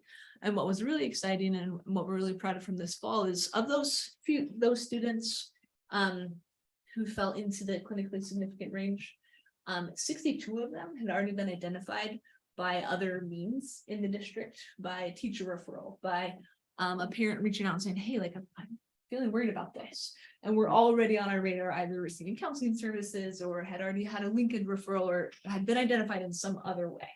So that's really encouraging. And then also lets us know, well, there's more room to grow so that we can get that number to 100. So we administer that twice a year. We're about to administer it again. And that information also helps guide our curriculum and instruction planning for the next year, because it lets us know what trends are out there, what's happening, and how can we support students more proactively. And so a big question and a big thing that we do in student services is like, what if there's more needed? And so we really try to develop robust processes to be proactive. So there's cost. Hopefully you've heard that term before because we have a saying that everything starts with cost. Cost stands for coordination of services team, and it's a multidisciplinary site-based team. And you get together every 2 weeks. Teachers, staff, anybody can submit a cost referral at the school. And it can be for anything from like, this child doesn't know yet how to tie their shoes to like really more concerning, more significant stuff. But what's great about this team is it gets everybody in the room. So it's going to be the counselor, it's going to be the intervention teacher. It might be a special ed staff person. It might be the campus supervisor. And so we get all the brains in the room and then figure out how to address the need in a way that's holistically. We've done a lot of work around attendance and re-engagement this year and will continue to.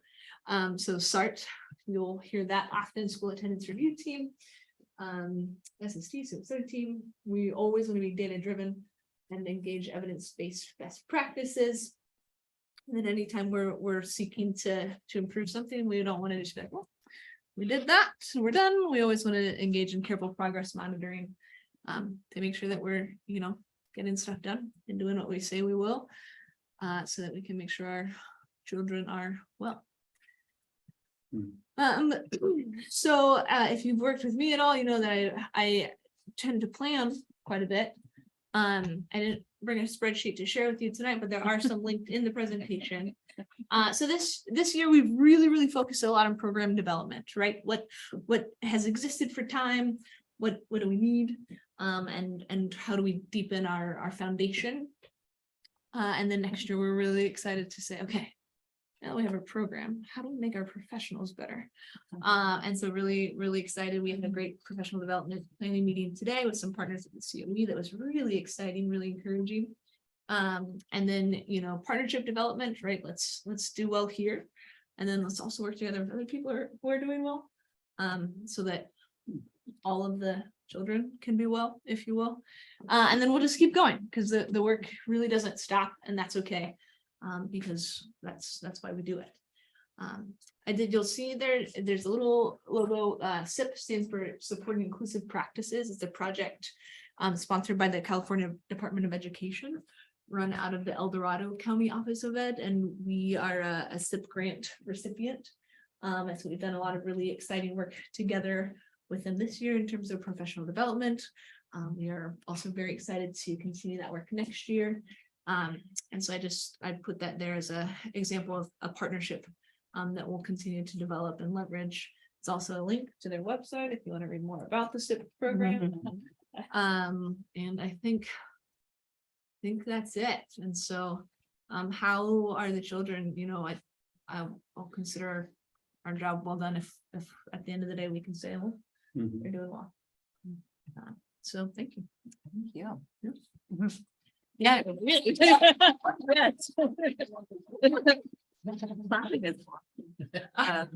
Thank you. Thank you for that presentation. And thank you very much for pointing out that there were links within it, because I actually didn't realize that as I was reading it in preparation. So I love that.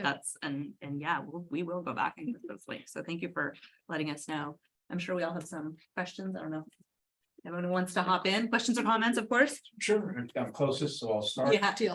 First of all, I'm always impressed with you, your professionalism and your knowledge, and for somebody who said I'm first and never done this before, I mean, I would never tell. I would never be able to tell. I mean, your fluency with these programs and everything else is so comforting for me, who doesn't know everything, to have somebody like you who really does and dives into it and is so passionate about it. I love it. A couple of notes I made were just, I love your thoughts on responsible social media use. I think for a long time that's just gone untapped, and it's so important with every kid these days that has a cell phone and a smartphone at 12 or 11 or whatever age. So I'm really excited to kind of hear your thoughts on that and how that progresses. I think that's a really important topic. Everything's important, but also, do you have everything you need? Must. I mean, do you have the support? Do you have the services? Do you have the people? Do you have, I mean, what you do is obviously so critical to the district. Do you have what you need? Oh, thank you for asking that question. It's like, it's not an easy one to answer. The short answer is like, yes, in that we have a really great team. We have people who are really committed to being thoughtful and creative about resources and resource allocation and tackling really hard to solve problems or problems that don't seem to have a solution in a new way. But there are always challenges, right? Like if you know anybody who wants to be a special day class teacher or a resource specialist, like staffing is always really hard. And I've been really thankful to the team that I work on to take that head on, right? From every aspect, from like cultivating partnerships with CSU and B, like I just recently attended, they have like in their credential program, like a practice IEP day, and they send out, emails to the directors to ask like, will you come help us? We're like, sure. Do you have anybody who's about to graduate? So like it's a yes and no, right? I think we are working really hard to continue to understand what we do need. And then we work really hard to figure out how do we get it. That's great to know. I'm on the board of that Heart Now. Perfect. So Great. scholarship board for them and other people too. So Cool. Yeah, that's awesome. I have a question about the universal screening. You said it's 3rd through 8th. Correct. And it's yearly? We do it twice a year. Twice a year. Mhm. So So you they- have the same kids from 3rd through 8th Mhm, that mhm. do this screening. So you see differences. Yeah, improvements. totally. And so here's one short, I don't know, sorry about the time, but one short example of an instance in which it was incredibly invaluable. So we received a request for a special ed evaluation from a parent because they were feeling worried and something's going wrong. And so when that happens, we want to look at everything, right? And so we dug back into the students' records as far back as we could, and it was far because they have attended here since kindergarten. And found that they were really, really average achieving, which in this context, average is good. You want to be average academically, and things have been going really well. And then we also look, of course, at like attendance and anything. And as we were digging in, we couldn't really like figure out anything. But then we noticed there's like pretty specific and targeted drop off in terms of grades and also attendance. I was like, hold on a second, we have more information here. We also have the universal screener. And so we were able to go back and look at that student's results over time and see, average, typical, not at risk, to really, really clinically significant. And by having that information and meeting together with that family and a student study team meeting, we were able to kind of share that. And I was like, has anything happened? Is anything going on? Because it was a pretty marked change at a point in time, which isn't consistent with like processing deficit or learning disability. And through that conversation, we're able to identify a really, really specific, really significant event that had occurred and was impacting this student in a big way. So it's been really, really helpful for us. I bet. Yeah, it's great that, mental health is being addressed. Back when I was a kid, it was just swept under the carpet. I mean, he was mentally ill, but you had the young man up here who came up with the hoodie. And he came up here and talked about his ADHD. Yeah. I mean, no way. If I was in 5th grade, was I going to go up and say, I have ADHD and this and that? So, I mean, he was able to acknowledge that. So that I think in itself is amazing too. And also I think it's great presentation, but intervene early and often. I like that. Okay. Yeah, I know that too. Yeah. So you mentioned root cause analysis. So what tool do you use for that? It really depends on the situation. Uh-huh. We don't necessarily have like a universal, hang on, everybody, let's do a root cause analysis and drive back. And so it typically involves like a series of questions. Like, what do we know? Or what have we seen? What do we know? And then working backwards. A couple of the tools that we'll use, are you familiar with the 5 Why tool? Right. So we'll use 5 Whys. Right. There's another root cause tool that I think Dr. Glantz walked us through my first year as a principal, that came, I think, out of Oakland Unified. Yep. And that's another tool that we leverage. And that one is slightly more kind of instructionally focused in terms of data analysis, but it helps get the job done.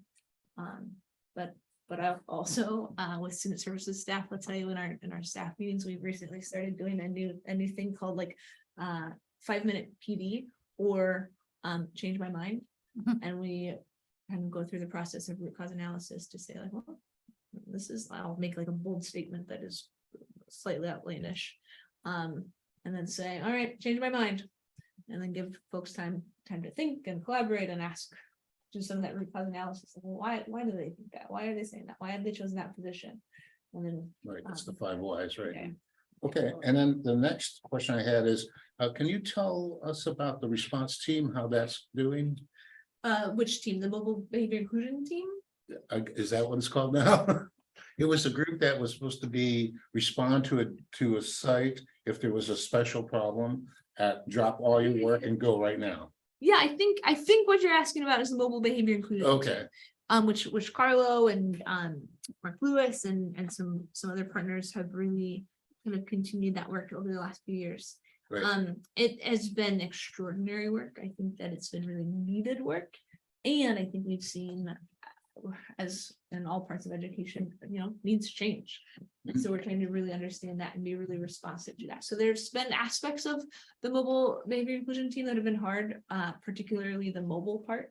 Right. And so we're excited to be in the process of exploring new ways to take that foundation that was built in terms of that team and ask, okay, what iterations, what tweaks might we want to make and how can we continue to improve on that work? So how many times did you mobilize the mobile team?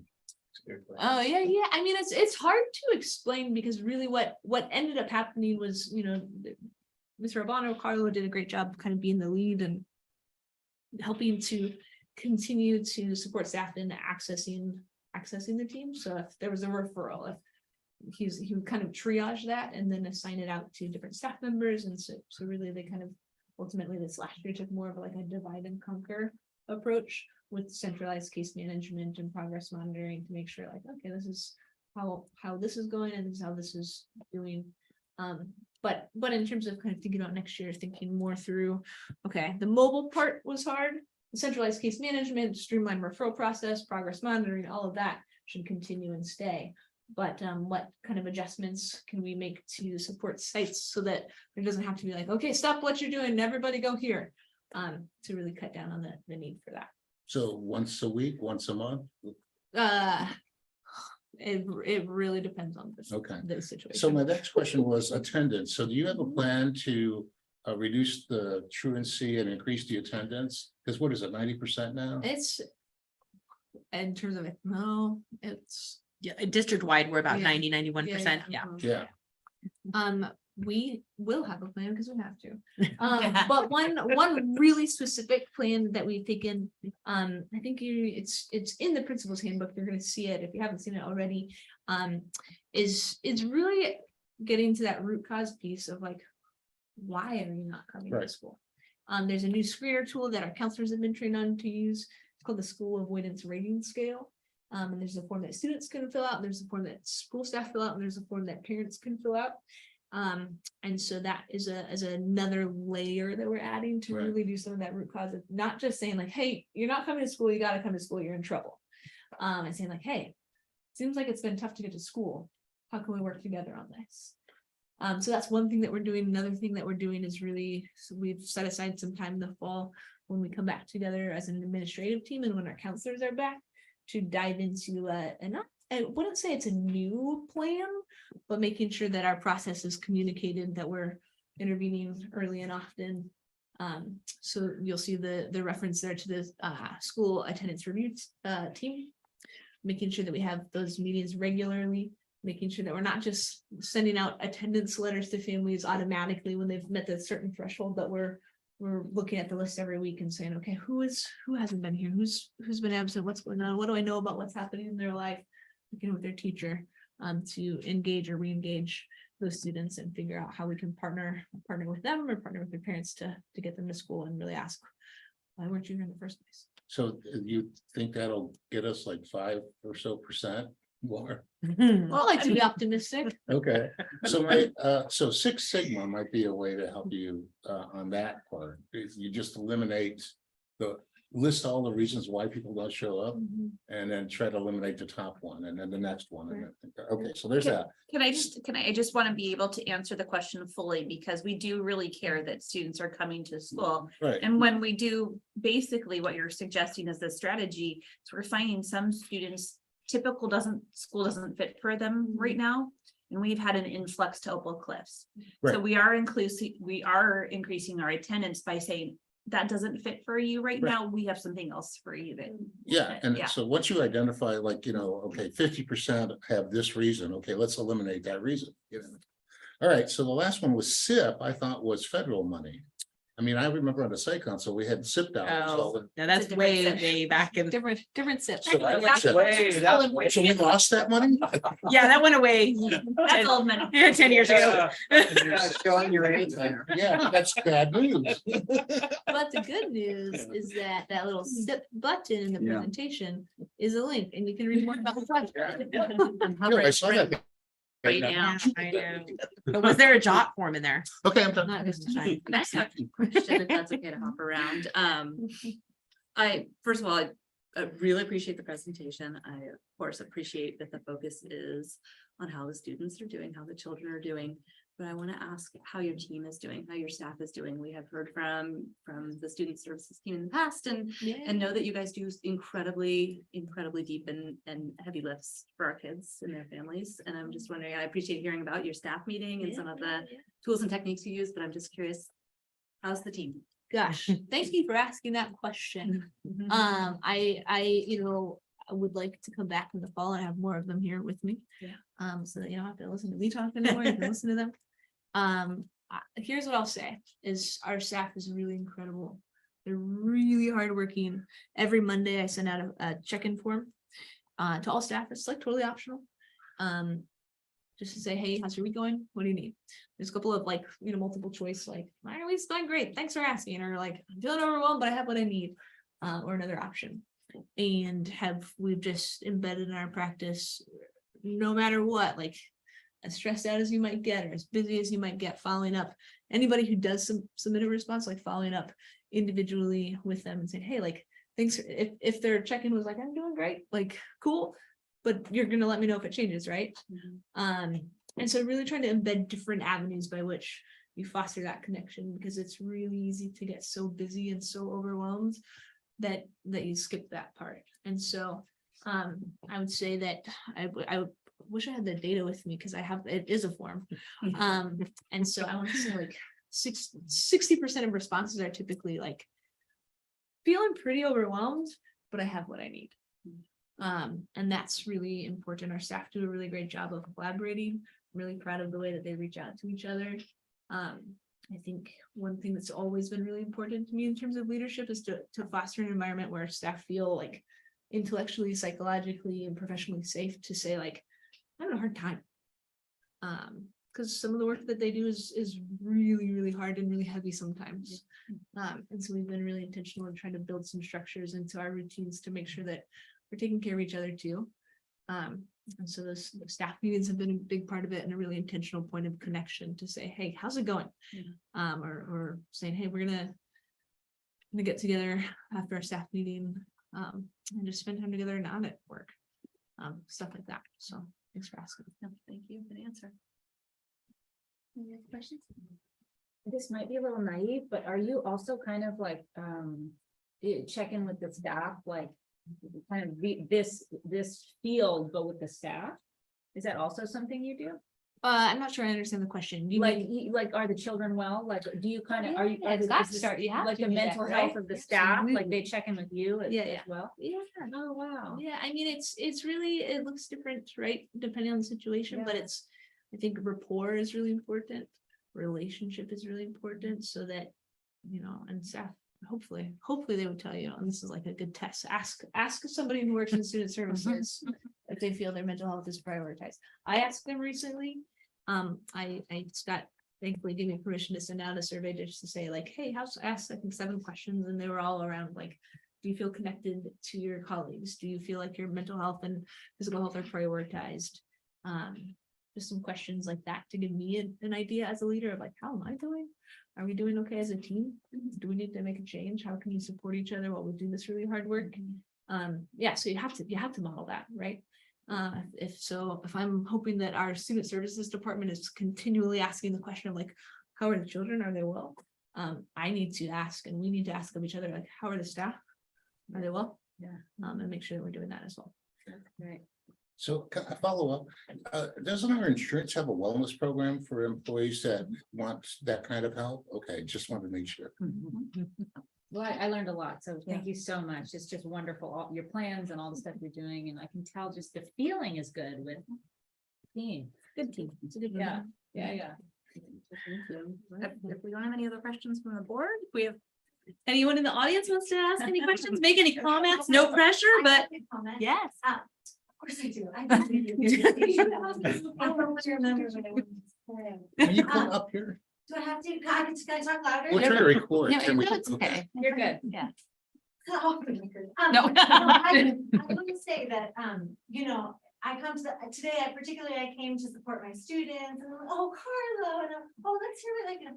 And then I saw you presenting and I'm glad that I stuck around because I think there's this moment for the board that you don't always know the links between the board, the admin, the teachers, and the teachers don't always know the message that are getting passed around. And one thing that I think is really cool to see your presentation here is to be like, yes, yep, yeah. So the things are happening, that you're not just talking about these things. I just want to be the reporter from the ground that the stuff that has been happening at MBIT, having Mark and Carlo around this year so strongly at our site. You asked the question, Phil, about that mobile piece.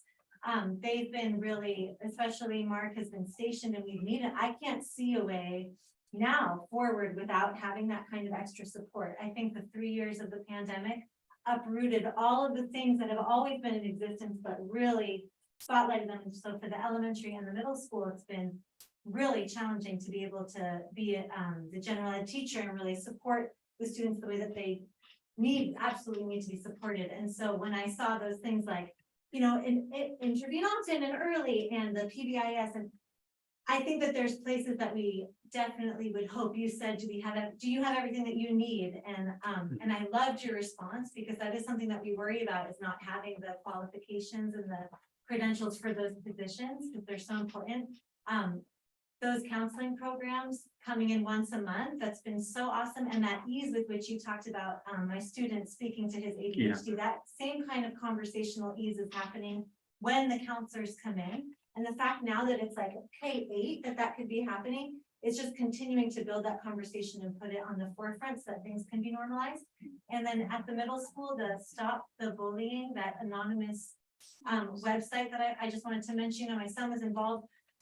Some like the result of somebody reporting on that. So I just think that the district, these problems are not going away, and to think that it's sort of like I said to Carla, you're about to do an impossible job. You're not going to you're doing an impossible job, Carissa. And I just want to tell you that it's really cool to hear the report out and to know that what you're saying matches up with my experience. And it's great for you all to hear me say that, because I wasn't even going to stick around.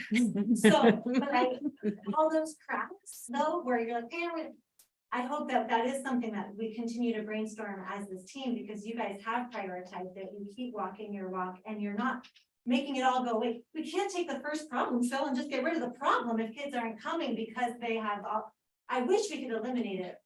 I don't think we'll be able to eliminate it in that way, but it is really nice to witness the conversation and the honest attention that you all are giving and that you're all presenting. So thank you. Thank you. Stick around more. I'll shake. Yeah. Thank you. Thank you. Thank you very much. Any other comments in person? Anything on email? Nothing on email. Okay. Really. Thank you. Thank you very much for excellent in-depth presentation. Yeah. Dinner first. Okay. Good night. Good night. Good night.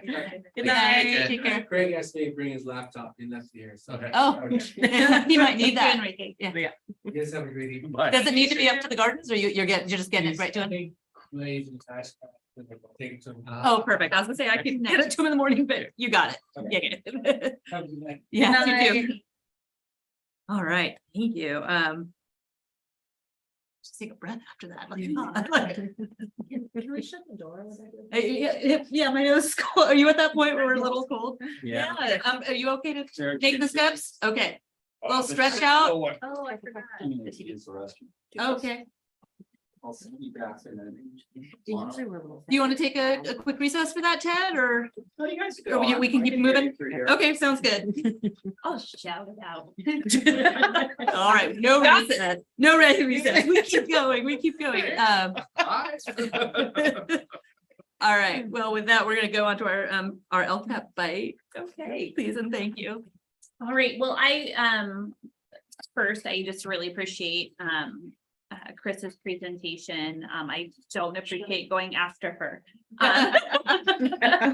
However, I will give my LCAP bite for this evening, and it is in alignment with LCAP Goal 2 through the use of data and identify research-based classroom differentiation, professional development, and systematic, equitable, inclusive, and culturally responsive supports needed to close present and predictable achievement gaps with a spotlight on Goal 2.8, and that is professional development and support related to dual language immersion. Woo! Boy. So I'll just start by saying, this is our first year of our dual language immersion program, as the board knows. And what we did find during the course of, the process of preparing for a dual language immersion was that acquiring good staff was going to be a key to kind of the initial success of the program. We found that our DLI teacher, Ilda, has been a great fit for the school, and she's been really open to professional learning. And so the first thing I want to say to the board is great choices, great fit, and the school themselves have done a really great job of supporting her in her learning. And one of the things that they have done is they've matched her with a mentor who is another teacher on the site, who is a dual language immersion teacher, who through our educator effectiveness funds grant that I presented to the board a year and a half ago and you approved, we're able to pay that mentor for her time, and she works on a daily basis with our dual language immersion teacher. So they really are doing some co-teaching in the classroom, and many times I feel like that's the best professional learning. I'm with a practitioner who's done it before. They're modeling things for me. We're talking together. We're coaching kind of through some things. So when I take a look at professional development, it is that mentorship piece first. What dialogue is happening, and are both parties feeling like they're gaining something from that partnership? So that piece I can report to the board is going really well, although it is also difficult. It is her first year at a new school in a new job with a new program, right? The second piece that I'd like to report to the board is that the teacher that we have in that role right now has been very open to professional learning. And so we were able to attend the CABE conference, and I had talked to the board a little bit about that just following my return. And I wanted to kind of go through some of the professional learning areas of focus that we got from that time. One was a comprehensive view of critical literacy and biliteracy. And what that really helped us do is really helped us to focus on, kind of what are the literacy elements that are important in English and what are those in Spanish and how are they different? And really trying to use the information about that to create a language allocation plan, which means like what subjects are we going to teach during the course of the year in English and what part in Spanish, and how do we divide that up? So it really helped us to start some conversation is how do we grow our understanding of how to build foundational literacy into languages, and then how to build subject matter competencies into languages. That's really kind of where the direction we're going right now. We're bringing in a second teacher. The teacher will be our first grade teacher, and so they will have a team together. That teacher coming into the dual language immersion program was able to visit the classroom, see how the classroom operated, visit the students, talk to the teacher, talk to the principal. That was a really great entry point. Really excited to have her coming on board, and we will continue with first that mentorship program that we started this year.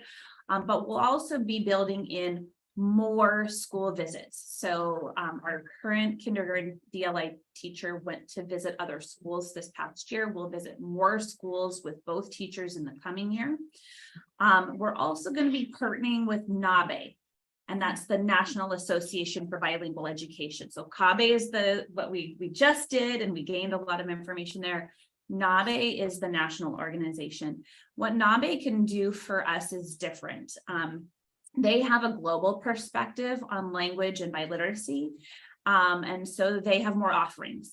So they do webinars, they do all kinds of things that our teachers can access anywhere, anytime on many different areas of the work that they're doing. The first and most important, I think, for our kindergarten teachers is going to be the language and literacy in Spanish and English, and how to teach the reading and writing proficiently in Spanish, because that's where we will make the most growth with our students from the beginning. So NABE is our partnership that we're kind of trying to leverage right now. And then also to the Center for Applied Linguistics is going to be our next partner. And they also provide free resources in terms of professional learning webinars, but also they provide guidance. So if you're looking at your DLI program over time, it's not just like, training the teacher right now, but also like working with a group of teachers over time, and the principal and the rest of the staff to say, how do you build an integrated DLI program successfully at a school site? So that's really what's been important to us. What we did find on Monday, we have a CABE support group that we meet with, that we met with this week. And one of the things that a neighboring district was finding was that their DLI strand was feeling disconnected from the rest of the school. And so their community liaison was talking about the problematic nature of having, basically what was perceived by them as a school within a school, rather than a whole school concentrated around loving all students and all members of the, of the community the same. And so I really was proud to think about Soquel Elementary and how that doesn't feel like that's the nature of, the program at that school. The integrated arts, the integrated science, the ways in which the teachers communicate with one another, the families are included in everything. I could see that very, very clearly at back to school night. There was not, a school separate from a school. It was not something that we were worried about. One of the things that we are doing though, and this doesn't necessarily have to do with professional development, but it does have to do with embracing DLI as a community, is during our summer program, we're building a bridge program. So the students who are not in school yet, but are registered for dual language immersion, are going to have the benefit of one of our bilingual teachers to do play-based bilingual summer programming before they even start school. So their families can meet one another. They can be introduced to the, the school setting, but in a very practical, fun, hands-on way. And then we have another teacher, and that's Mr. Dolmo's wife, who is going to be taking our current DLI students into a few weeks of summer to say, let's continue our learning and let's continue this work together. And those two teachers are going to work together. So we're going to be building some development with the two of them, and I'll be meeting with them probably next week or so, just to be able to say, let's think carefully, let's plan carefully. I did find a woman who is a non-Spanish speaking woman who is a parent of a child who she's raising bilingually. And she has made it her goal to become bilingual and to create parent and teacher resources for people who believe that bilingual children and raising them is essential. So she's written books. There's beautiful illustrations. She's written parent magazines and editorials about how to nurture bilingual youth. So we're gonna be using her product materials as we kind of roll into our summer program. And I'm just really excited about it. So that's my report. Any questions? If there are any of those materials that you can share with them, like if there are links to anything, or, you know, if you're allowed to share with us, I think we might be interested in getting that in a Friday update or an email from you. That would be really I'm a member. I've made myself a member. Okay. The great thing about that is that being a member, you can, anything is downloadable, and I'll link some of those in. As long as Sorry, we're allowed to absolutely. see it, I just think it's interesting to see what would be used with our families. Yeah. Questions, comments? Are you working with the Santa Cruz Public Library's bilingual story time thing? We have linked them with our current program. They are so great about sending us like everything that they're working on, Right. and we push it out through my sport page. But you know, it would be nice for more of our families to access it than currently are. But you know, we will continue to promote it, and especially as we grow our program. Right, thank you. That concept of a school within a school, is that, is there things that that SoCal Elementary is actively doing to try to combat that? Or is that maybe something that grows as the classes progress? Or is that like, do we monitor that, or? Yeah, I mean, you know, it's always something to be cautionary with, right? So at the very beginning, when we started a subcommittee of work in the year before we started. And there was, I mean, as the board knows, there was, you know, some angst about, you know, DLI and how will it look and how will we feel and will it be a good fit and all of those kinds of things. And so when I met with that subcommittee to talk about, well, what curriculum do we want, you know, to purchase, and what do we hope the kids are going to feel and think, and what do we want that experience to be like?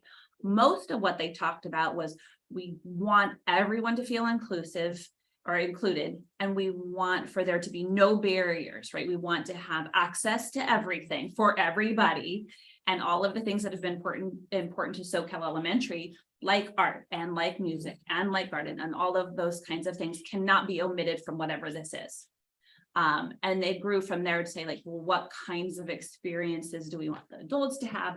And what we've found is, and I think it's just a natural place to feel included, because there is no exclusionary spaces, right? Everybody's part of all of those things that happen at school, and the parents do a really great job planning for everything that happens outside of school, you know, in conjunction with the staff there, of course.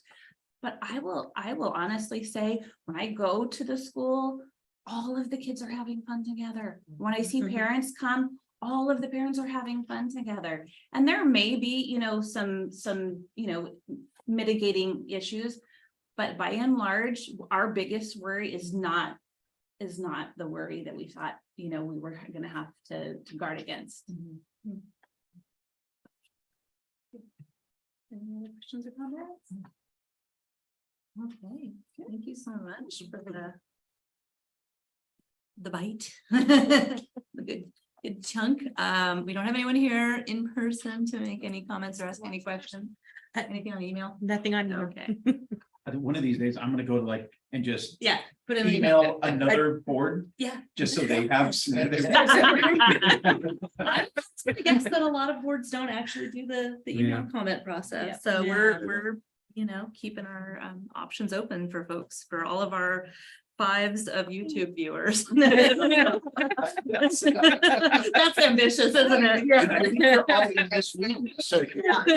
So My kids all the time, they're like, I like "Mom, to you'll save tens of dollars." I'm like, "Here." So the way I like to say it is, like, it's not the same 5. It's 5 and then another 5. Yeah, they come and go. So it's probably 100. Thank you. Thank you. I mean, we'll ask George later for a report on our followers. No. I usually text him during the meeting.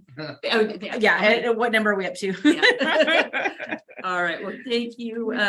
We are on to considering approval of board bylaw 9920. Isn't that a presentation? No. We did 9B. I thought we were on 9C to look at the first reading of a bylaw. No. Did I miss? It does say consider approval. I think that's a little bit, it's more of a, well, at some point we'll consider approving. Discussion. Yeah, that's right. I'm like, At some point. yeah, so that might have seemed like we were moving on to action, but we're gonna hear about bylaw 9920. It might be important to some of us. Really exciting stuff. Yes.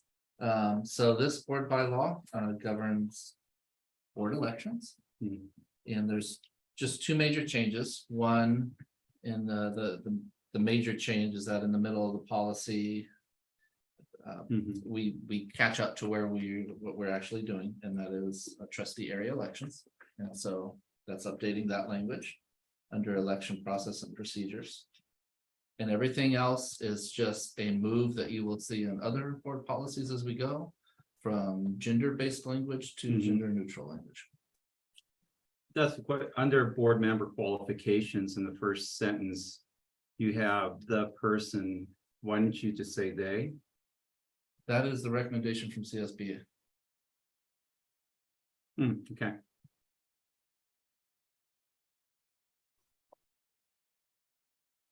All right. I was surprised that it didn't say 18 before. I think It did. It just Okay. changed he, she to the person. Okay. We're asking questions. Yeah, yeah. Did you have anything else you wanted to say That's it. before we launch in? Just Okay. two things. Yeah. So I think the changes are great. They're well worded. Something that wasn't on the changes though, I'd like to ask about. It's on, what is this? Page 1 of 4. And it's that the district may establish, it's that last paragraph. However, the district may establish a dedicated fund for those seeking election to board. Yeah. Provided that the funds are available to all candidates who are qualified pursuant to education code without regard to incumbency or political preference. I'd like to suggest that the district does not have a fund and that it's just, if you want to, the candidates are on their own. It feels a little funny for us to save money for people to run for office. If we feel like there's a need, then perhaps we would word it differently. Yeah, that's been the policy for as long as we've had a policy. That's not to say we can't change it.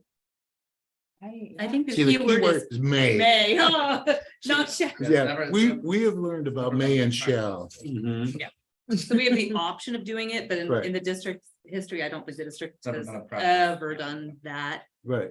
I think looking at it maybe through an equity lens for some districts, they might find that it's really prohibiting people from being able to run if their fees, and it wouldn't be, I don't think, for campaigning purposes per se, but just the fees for even submitting their name to the elections department. and getting- Campaign statement, this last one, $433. So if you're getting minimum wage, you want to run for office, you're not. So if we feel like that's what it's for, and my hope was that was what it was for, that we would put language specifically saying that it would be a need-based something, because right now it's very open. Yeah, And I that's- don't like that. It feels, yeah. It's better if it's open, because when we use the word may, then we may or we may not. But I don't think we should have a fund for We candidates. may not, so let's not. And we don't have one, and if we ever But did we want to agree. consider having Right. one. But we, or maybe, But this doesn't require you to do that. It just says you may do it. Now, if it said shall, then it's different. So Yeah, I'm suggesting either we remove it or we add language around need. And I'm okay with being outvoted too. That's just how I feel. I guess I'd be curious before changing language that's part of the government code to make sure that it's not like a legal issue somehow to remove it or change it. I'm also curious, just as a process question, if a board for this, ever, or the district decided to establish a dedicated fund, would that have to be a board action? I would imagine so. I've never been. oh through the yeah, process, to be it's quite honest. a budget item, so yeah, we have to say aye to that. Yeah. I mean, I definitely get the point and the question, and I think I know I share the sentiment with you, that I don't think that's where our district is and what our funds would be needed for. I just would hesitate to remove something without, getting some legal advice on it, just to make sure there's not like some kind of code requirement, because there's a code section right there. And I don't think we can make it conditional because it has to be available to all the candidates. And I would just add in, like, these get vetted by CSBA legal team too, so. It's like tinkering with that part of the language is, something we want to be careful with. I'm not saying not to do it, I'm saying we want to be careful with it. Is there a way to do a little research on that without it being, like, too Sure. expensive in terms of any fees? Is there a way to reach out to CSBA legal, or, I'll reach out I to mean, is somebody. that something that? Just want to remember, just say that this puts the board under no obligation, the way it's written, to have a fund. I get it. Okay. Yeah. But it gives us the opportunity to do it if we want. I mean, obviously, this has never come up before what you said, and I kind of agree with you too, because also then. How do you make sure every board knows of it? Then you have to advertise it. Because I mean, if one person knows about this and 20 other candidates don't, I mean, how do you contact the county clerk's office that they're gonna inform everybody that this? Or you have to, I mean, if one person's getting it, you would have to publicize it somehow, so everybody would then know about it, and that means advertisements in a paper or a television station Or or it something like favors that. incumbents. Right, I don't think it's just the money for the 433, that, I mean, we, not that, I mean, but yeah, you're looking at a big expense, I mean, if you follow this down, down the rabbit hole, but. Well, this is when we look at board, so this policy has existed for a long time and never been analyzed Right. to this level. This is what Probably happened when you that, bring in other changes, so I will research it and I guess I'll bring it back as another first reading. We won't be able to do a second Yeah. reading on it with that amount of change, right? As long as we can still have a way that if we want to do it, we can. If we don't want it, we don't have to. As long as the wording reflects that. I think that's why I'll need to bring it back to the first reading. That's not like wordsmithing, like. let's Yeah, do this yeah, the right. way or, We used to do that a lot. But I think if it comes back as a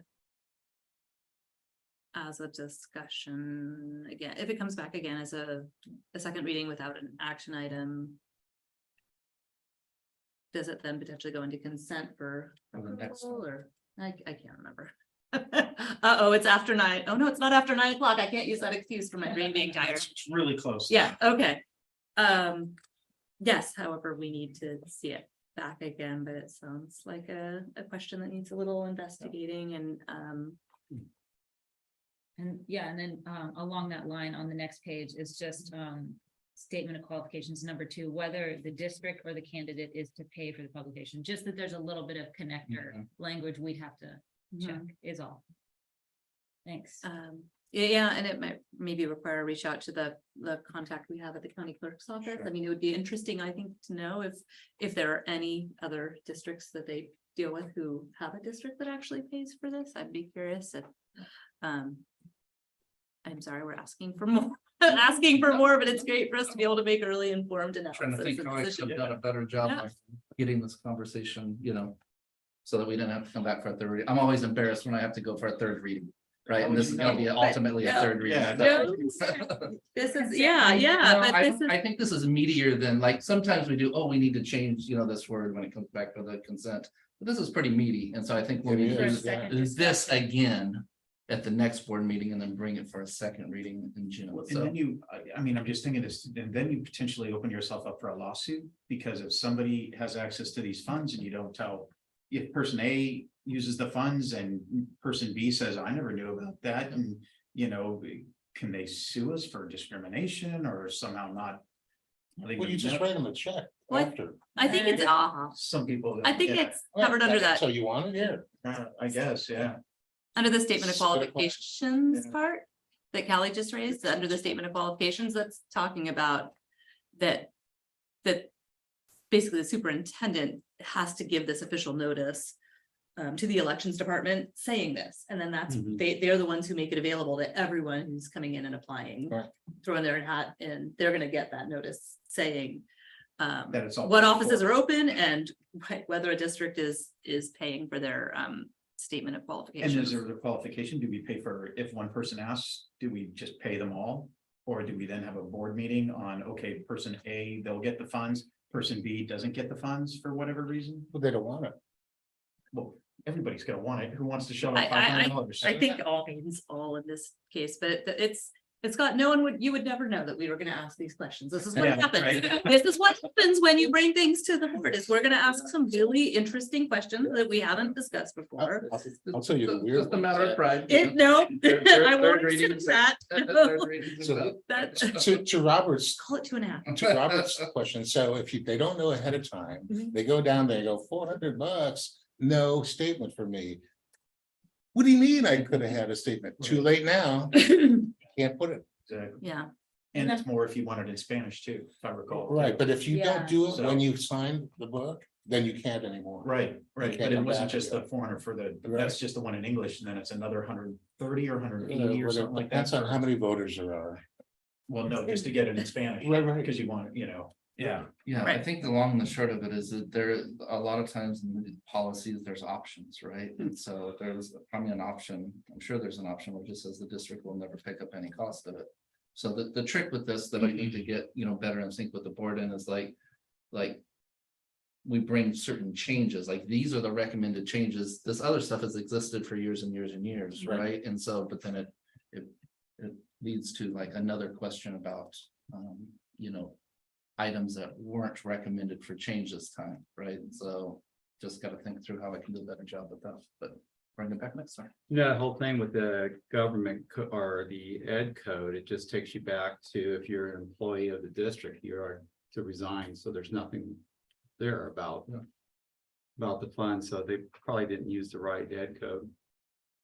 Perhaps sometime in the future, a board policy committee where we look at these, a little bit more in depth rather than just these are the recommended changes this time around will allow this more in depth kind of conversation to happen. When there's an election coming along, we can bring this up, say, hey, do we want to do this or not? No, okay. I mean, that is piece by piece how we get through it. I mean, it's, look, I've never seen this before, so this was my first reading of it. Tonight.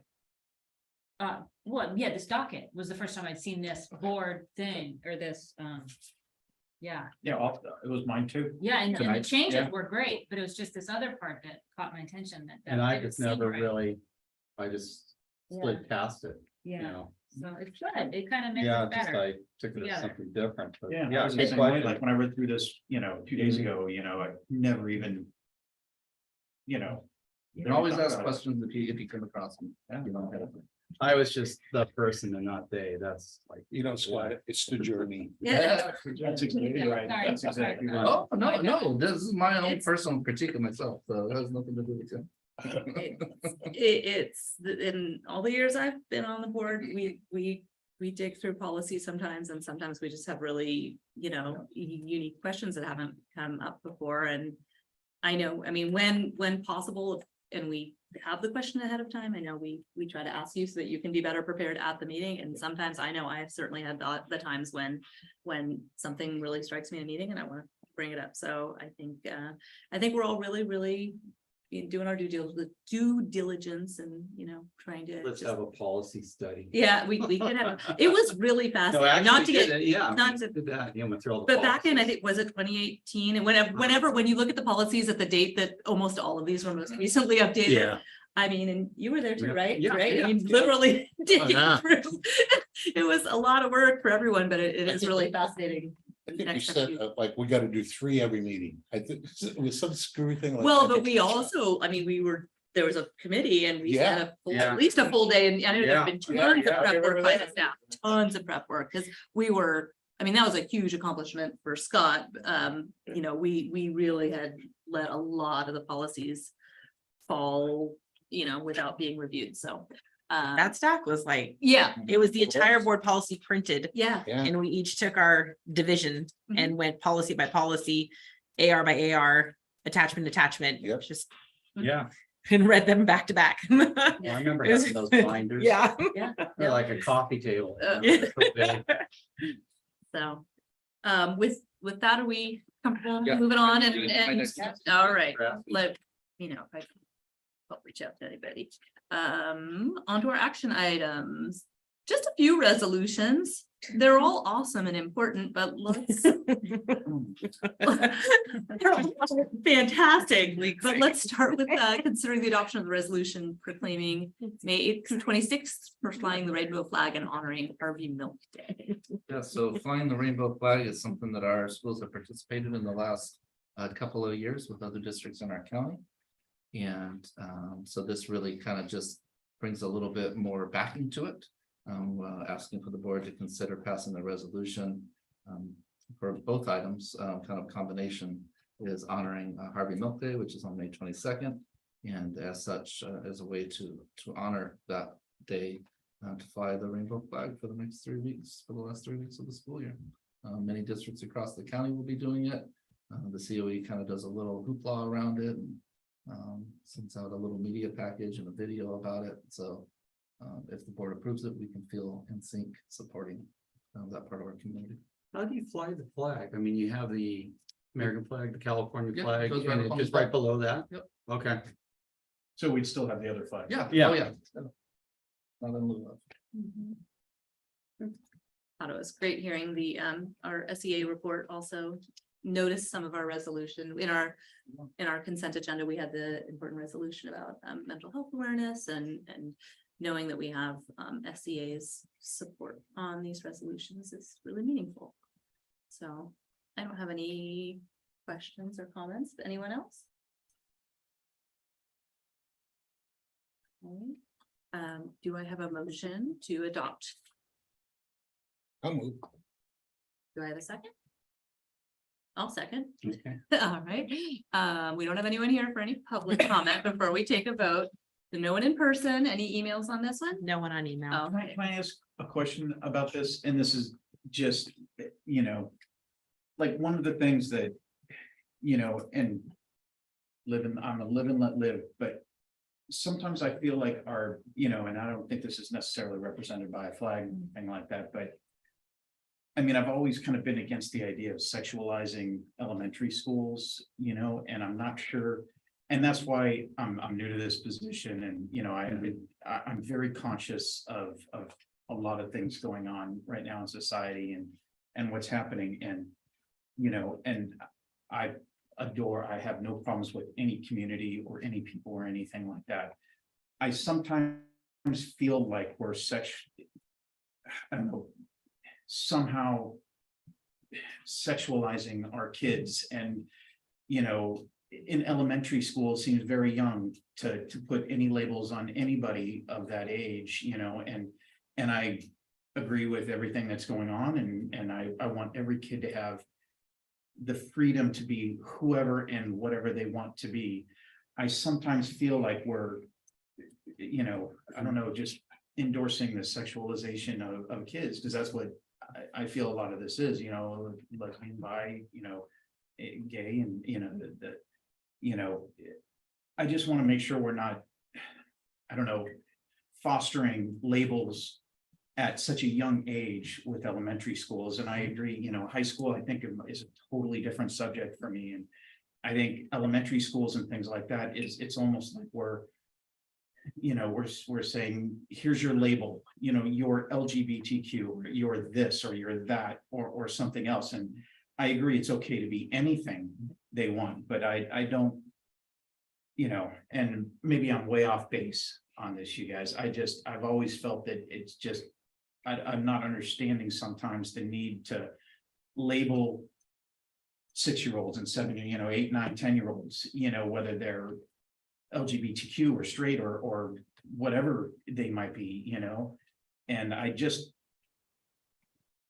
think that's, it's just elementary kids. They're so young, you know. I don't want to put a label on them, any label, you know. I want them to have the freedom to change and to discover and be whoever they want to be, you know. And I'm just concerned, you know, like I said, I don't think this is necessarily represented by a flag or anything like that, but my concern is that we're adding a sexual element to kids that are so young that, you know, I just want to say, look, focus on math and science and English and Spanish and, you know, other things like that, as opposed to having these other influences come at such a young age, and that's just one more thing that they need anxiety about, or am I this or am I that? Am I totally off base here? Oh, I'll just respond and say, No. first and foremost, I think it's important, that board members are allowed to express their views and have these important discussions. So thanks for putting it on the table, first and foremost, because they're not easy topics. And I think It's not, I didn't, I think your comments just show how much you care. And so, and certainly, this would be a very big topic, right? To have any kind of back and forth on. But I will just say, I guess one point that I would say is, and I know you don't underestimate the knowledge and skill of our teaching staff, right? Because I think students come from a variety of backgrounds, even at that young of age, they're exploring ideas, even if they're not of a sexual nature. For years, there have been students who have certain dispositions, who have felt isolated, are not able to express who they really are in a number of ways. So that LGBTQ plus, banner covers a lot of different lifestyles and perspectives.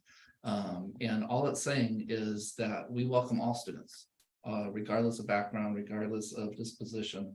And in the hands of our very skilled teachers who understand the appropriate developmental level of each grade level, is just about inclusiveness. It's not about pushing an agenda. So that would be my response to what you're saying, but I understand your concern.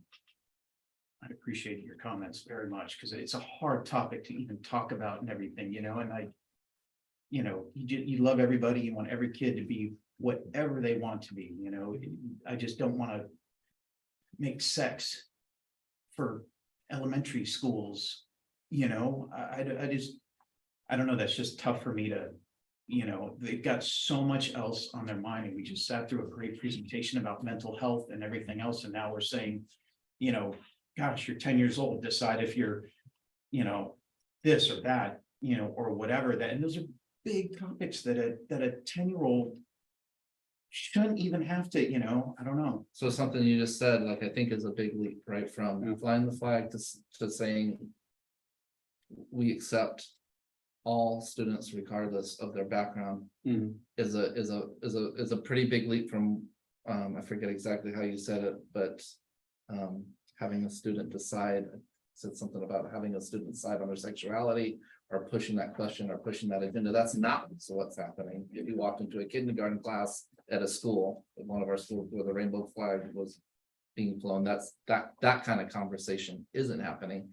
It might be a springboard from a developmentally appropriate book about accepting students of all backgrounds. It might be about crayons of different colors and how all the crayons in the box are important. Like, it would be at the right level. It wouldn't be pushing an agenda early in students. And I would, yeah. So for me, flags are symbols. And so they in themselves are nothing, but you have to have some kind of belief, emotion or some reasoning to associate with that. And so for me, that flag just represents that, an idea. And the idea is that this topic is okay here. And it's not like, if you pass this threshold, you have to pick something. No, it's just that this place supports this idea. And that's it. I like what you said, basically, but what it comes down to, media we have, kindergarten kids know about this. I mean, it basically, the way they're thinking, I think they'll think it's great that the flag's flying. And, maybe that's the only perception that they have. But there are young kids out there that just don't have a clue who they are, and they get picked on. And this is kind of like, whether we like it or not, this is kind of saying, okay, you're welcome here, who you are. And I don't think it's really sex has anything to do with sex. It's just who you are. And I really like what you said too. I think, in fact, June 11th is International Child's Day. Let's have a resolution on June, whenever, was 17th. We have families, that have same-sex marriages or same-sex Right. parenting, and think about what it says to that family. If you're not sure if you're gonna be accepted in a school community and you walk and see that flag, we're accepted here. I definitely see that point. You know, I also wouldn't want that same-sex family to think that, you know, we're teaching sex to elementary kids when we're teaching them what, you know, I mean, granted, they probably get that in their own household and everything like that. I'm trying to, I guess, just, you know. We'll do some visits. Yeah. Like what, I'd I'll like give you an that, 'cause example, I Main that would Street, help for my personal growth. Main Street as is well. actually So, taking and the that's what- lead. That's what I need, and that's what I'm looking for too, so. I don't think they're teaching sex. No, They're not thanks. teaching sex, so. Yeah, I mean, They don't need to be taught that, you know, they get nowadays, you know, so. But anyways, No, thank that's a you. good point too. I mean, they probably know more than I Yeah. ever knew at that age. Yeah. What's that? Oh, no. Yeah, I mean, we've had a little, you know, this issue has, I think, come up in the past and, I appreciate the ability to have this conversation and that I think it takes guts and bravery to share your perspective when you probably think that other people might not agree with you. And I'm a person who doesn't agree with you, and you probably know that about me, right? I do. And I love that we can talk about. and it. we're gonna talk about it, and I'm gonna share my perspective, which is, first of all, it's, you know, I think you used the word sexualized in teaching sex, and I couldn't disagree more with that statement. I do think, again, the resolution and the act of flying the flag is a sign of embracing and honoring equality and different people's journeys. I take to heart very, very strongly what our SEA rep said about the statistics from the Fabric Project and the number of kids who have expressed, you know, feelings around suicide having to do with gender issues. And I would echo what Scott said as well in terms of our teaching staff and our counseling staff and Chris's team in terms of always making sure that anything that comes up with students is developmentally and age appropriate. But to me, it's incredibly important that we join the entire community of county schools in passing the resolution and flying the flag and honoring the folks who would welcome that symbol. So wasn't there used to be a program where homeowners could put a little sign in their window that said safe home or safe house, and if a kid felt they were in trouble, they could just go up to that house and Block parent. what? Block parents. No, there was a sign. Yeah, right, yeah. Yeah, and then, so the kid could be in any neighborhood, and if they saw that sign, they knew that was a house they could go to and it was safe there. If they felt threatened. That's what I see this as. But if a kid feels threatened, then we're helping him identify. We're not. He's, We don't. he's in a safe place. And I want that for all of our kids. They are in a safe Right. place. Obviously, you know, but And our staff too. I don't think we try to make them identify themselves. No. No, we try to make them like get the math score up. I'm sure Well, see, that, that's what my focus, you know, is, you know. but you can't focus on you gotta focus on the whole child, like without getting too deep in the discussion, you can't just focus the math part of the kid. It's, you know, going back to everything we talked about in Chris's presentation, like that whole Maslow's hierarchy of needs has to be met. And if you don't feel safe, if you feel like I might be an other here, you're not gonna be able to optimally learn. Get that too. And we have, I'm This is sure we have. This is a journey for me too, with all, you know. And I think the staff component is important too, because I'm sure there have been times where staff would not have felt welcomed or, you know, comfortable. Acknowledging their own sexuality, and you come to a school as a teacher or a staff member and see that rainbow flag and know that the staff supports it. But as we discussed earlier, staff wellness right up there with student wellness. I totally understand Diamond, that too, you know, and, you know, I mean, this is a difficult conversation for me because I was faith-based raised, you know, and, you know, it's not like we have a family day with a family flag, you know, and families come in all sorts of different things, you know, it seems like we're kind of advertising one way without advertising another another perspective I think or something. so that's an interesting point. I think that's not what we're trying to do. What we're trying to do is acknowledge, it's almost like with our racial justice task force, right? We're acknowledging that there's been 400 years or more of systematic racism when we have a racial justice task force. But we're acknowledging by flying the rainbow flag is that staff and children have not always felt comfortable coming out in expressing who they really are. That hasn't been a safe space in our school system for a long time. And we're trying to make sure so we're taking steps to over and above, make the statement that it is a safe space for that community. Yeah, I like I said, for me, it's just the age, I mean, even at New Brighton, I don't think I would care so much. I mean, of course I care, don't get me wrong, but I don't think it'd be an issue at New Brighton or the high schools. It's just elementary seems just young to me for any kid having to think of, gosh, am I this or am I that, when they should just be focused on, going out to the playground or in their math class or. But I would say they think that without a flag, they're thinking that today and tomorrow with no flag. Maybe a flag will. That's what they're doing. They are. It's in the papers, it's They are. everywhere, like. Yeah. They're not math bots. They can't be math bots. They're whole humans. Math And even at that age, we could give personal just using that examples. as an example. I know, and I'm not saying that in a critical way. I'm just saying like, that is our main mission, right? Is, reading, writing, math, as the old saying goes. But in order to get there, there's a whole. So level did of you support. suggest visiting the schools during this? Well, I was just gonna say, I mean, Main Street has really taken the mantle of becoming a LGBTQ plus like certified school. I don't know if that's exactly the right term, but they've had teachers there that have taken classes at the county office, offered by the county office, and really want to especially, be known for that. And so I think it'd be great to go over and visit a smattering of classes of different, grade levels. And so I think that would give like a little bit more tangible, what does this mean at the elementary school, besides just generally being accepting, which is an important first part of it, right? Is that whether you're parent, staff, student, like you're. So doesn't what are matter, they you're teaching accepted. those? Like What's- how does that And- correlate?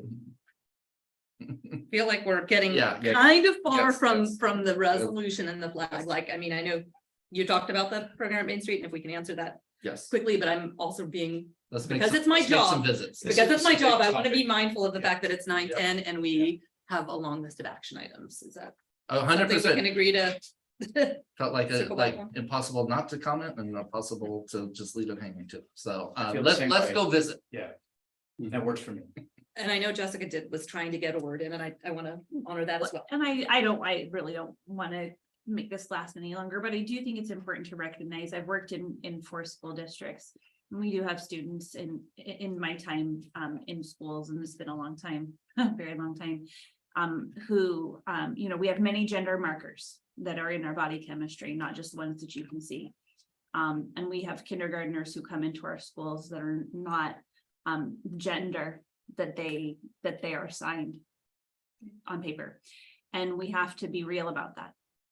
That is happening, and we have to be able to talk about it and study it and understand it, and know that as much as it's uncomfortable for us, it is something that's a reality, and we need to support our students when they need us to. And sometimes that's really early on. Sometimes it's when they're 4 years old and 5 years old. So just something, to put out there. I appreciate that. Like, I haven't read those studies. I don't know that. I mean, the last thing I heard is like 0.1% or something like that actually has those issues. And it sounds like if we have a lot of kids, then that whole group is all in our school district. Well, like I said, I've been in 4 districts. I think that I don't know the research that you read, but I think there's a lot more to look at. I appreciate that. Yeah. Thank you. So- because I want to learn. I want to, Yeah. like I said, I'm on the journey with the rest of everything. So I'm gonna generalize here, but putting the flag up is a kind of passive activity. What you're talking about is an active in the classroom thing, and that's not, the flag doesn't make that happen. I get that. Okay. I get that. So I think we can do the flag thing. And you do your visits and make sure that that's not going on in the classroom. I think the visits would be a great opportunity to be exposed to the current practices. And we do have equity libraries for this purpose, right? So, I mean, I just want to be clear that, you know, we have equity libraries that include all students and all families, so that we can have discussions. They are all developmentally appropriate. So you're not going to see nothing in classrooms. You're going to see things that are specially designed for classrooms. We get both sides of the, you know. No, hey, And do we want to have more discussion? It's Kind of okay like if the we do. view, but no. I mean, I could go on and on, but I am holding myself in restraint. Any other questions or comments? No. Okay, I think we had a motion and a second, and then we came back to discussion. No one's here in the audience. Do we have any? We have some emails. We have an email An from email. Annie Duncan. She's an employee. Okay. I do not believe displaying the rainbow flag is sexualizing elementary schools. I believe it is more identity based and should be supported at an early age. Thank you for that. You're welcome. All right, I think we're ready for a vote. When you're ready, we'll do the roll call. Thank you. Trustee Dickinson. Able to abstain. An aye or an nay. I mean, I think we've talked about abstentions are really for very, very limited circumstances generally. No one I'm can not stop you. saying no, I haven't done the visit. I don't know enough. No, I mean, Visit was an offering of like further learning. I don't think the visit stands in the way of a yay or nay. no, I know, that's why I for the was asking if I resolution. should abstain. Well, I would just, so in my humble opinion, it wouldn't be a reason to abstain, right? Like the visits are like further learning, further information beyond just the raising of the flag. So Well- usually abstention is like if there's a pertinent conflict of interest or something. Well, I will say you guys have made great points, and I am all about inclusion, and I want every kid to, no matter what, feel comfortable in our schools. So I'll vote aye. Can we start with Phil and work our way around and He get him? voted. He voted. Oh, did you? Oh, never mind. Oh, you think about, okay, never mind. Trustee Rodriguez, trustee Donnelly, Aye. trustee Edmondson, and trustee Jackson Miller. Aye. Thank you. So my block parent was Grandma Strong. She was about 100 years old, but she had a shotgun behind the front door, so. Time to Nobody keep. messed with us. I'm Yeah. I'm worried that we're gonna have really long and robust discussions on all the rest of the resolution. All right, guys, pull it together, please. Very extensive. 9:15, I'm getting cranky. Just kidding. Just kidding. Would you like to consider adopting the resolution for the district to borrow cash from the county treasury? Good evening. I have the next three resolutions. We are resolution heavy. I had not realized that.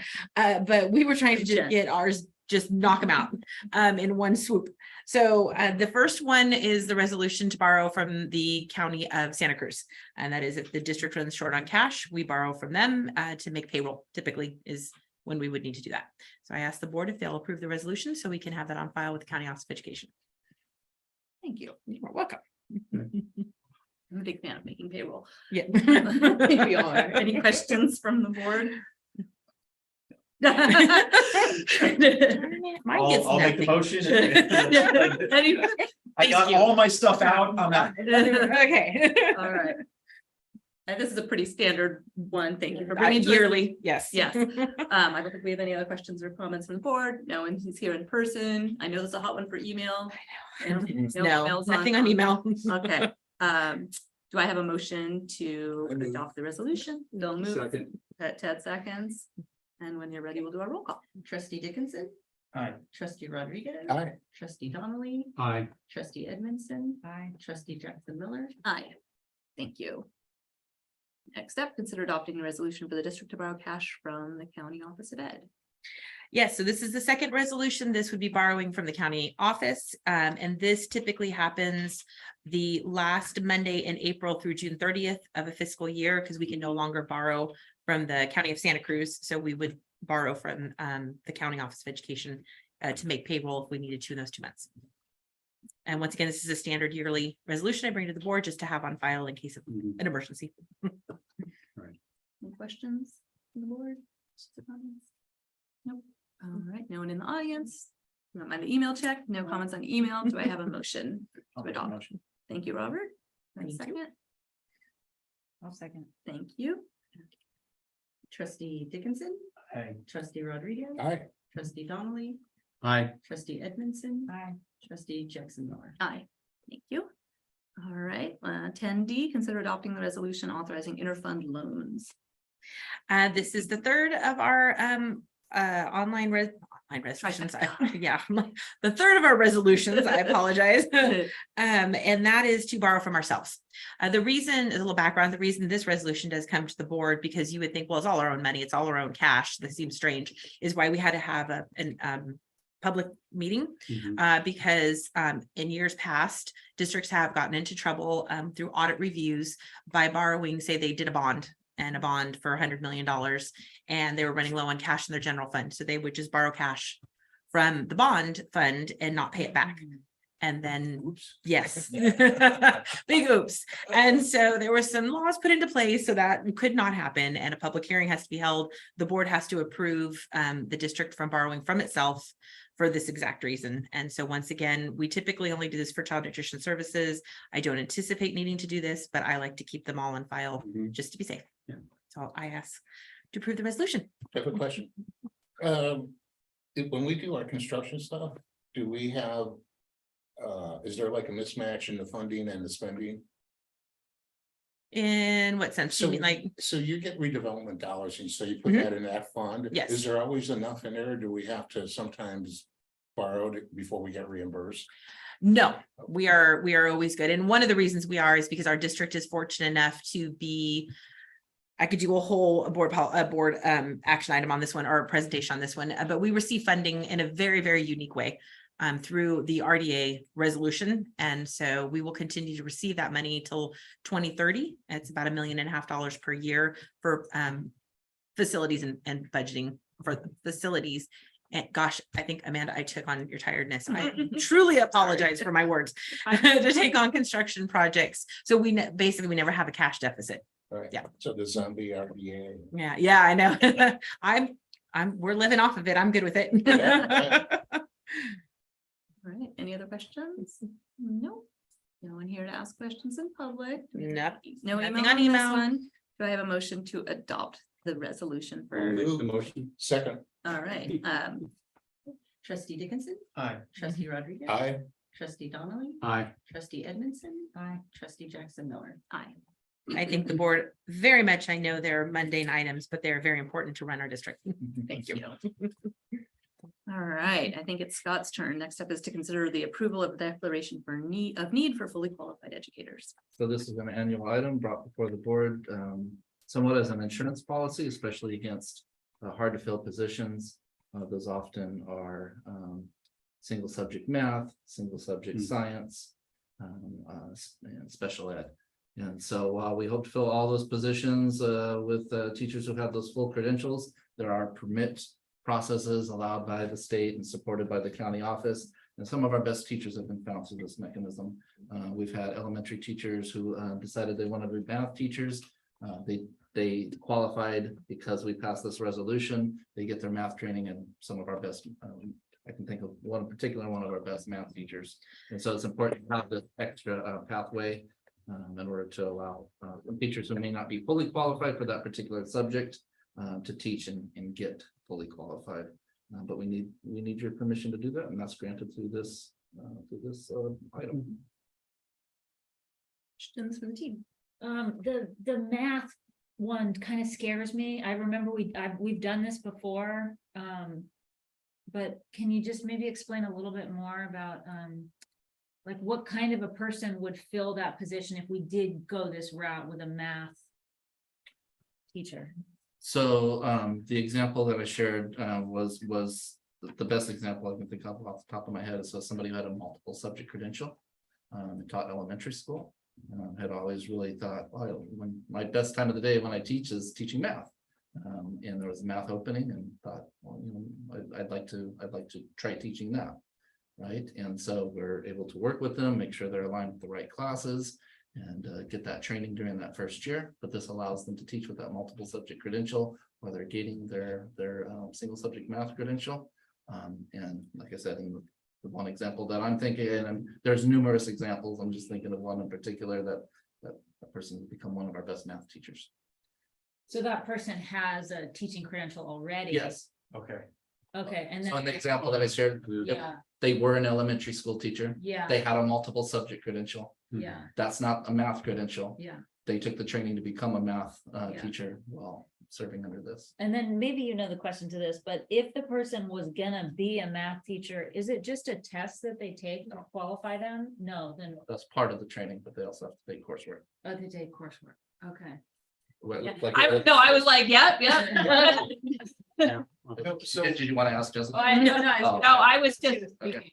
no, I was with you. I was channeling, nodding along. Yeah. Emphasizing. It was just odd because I was answering the question. No, I just want to make sure, so if we do that, then they are already credentialed and they are in the process of getting their math credential. Yes. Yeah, okay, okay. And they must love math. I mean, if we're funneling them that way. Similarly, if the- Need. so Art, science, or special. right, I was gonna say our art, right, we've got one for art, similarly, if that were the case. And where special someone- ed, Yeah, of course, okay. Oh, God, yeah, big 100%, need, big right? need, yeah. Yeah. Is there? I should probably know this. There's a credential for special ed in It's the got US, specialists. right? Yeah, okay. Good questions. Any other questions from the team? No. I appreciate that. We started off by saying, this is an ask, it's like a just in case, right? Yes. This does not mean that we have to do this. That's For right. this many positions, we're just giving Those authority. positions are hard to fill. Yeah, for sure. Okay, if we don't have any other questions from the board, we got no one here in public. Anything on email on this one? Nothing virtual. Okay, thank you for checking. Do I have a motion to approve the declaration? I moved. All right, do we have a second? I'll go ahead and second. Thank you, Ted. All in favor? Aye. Any opposed? Resolution. It's not, I checked, but yeah. Just in case, we're like, we got each other. there. I know, we just have to say it all in favor? Okay. Aye, any opposed? Okay. Good. This is a good one. Yeah. This is a favorite. We're gonna consider accepting donations from the public and parent groups to support our district sites and programs. All right. Please and thank you. Yes. I'm really glad we're ending on this one. This is a fun one. This just highlights, many years ago, the board had requested that we bring these items to the board for open public discussions so that we can highlight all of our wonderful partners out there who work really hard to donate to our district to have our programs running. I would like to say that in years past, you would have seen probably so many more donations from our parent groups within this last year of presenting to you. However, with the fortunateness of having ELOP and creating those after school and before school programs, our homeschool clubs have been relieved of paying for those sorts of programs, and they are able to use their funding to do other things that they've wanted to do for their school site. And we've been able to support those after school and before school programs. Not to say that all these other things aren't wonderful that they're continuing to support. So this is just an action item for the board to accept these donations and acknowledge all of our wonderful partners out there. Questions, comments? No? Thank you. We all, right, that's it. We all- I do have a suggestion, is have this as the first action item instead of stashing it at the end. Yeah. Because this is a big deal. Yeah. So, Yeah. That's my bad.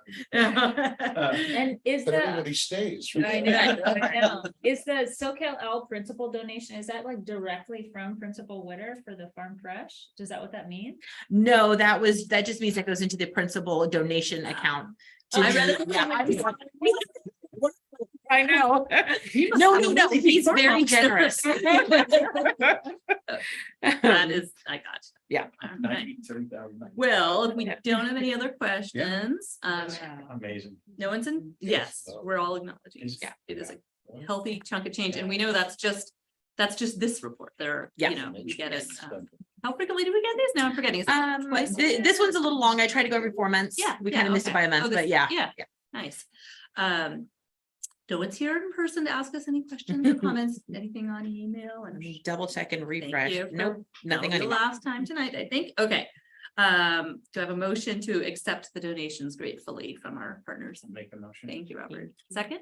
I'll No. Callie seconds. Callie got it. All in favor? Aye. Any opposed? Thank you very much.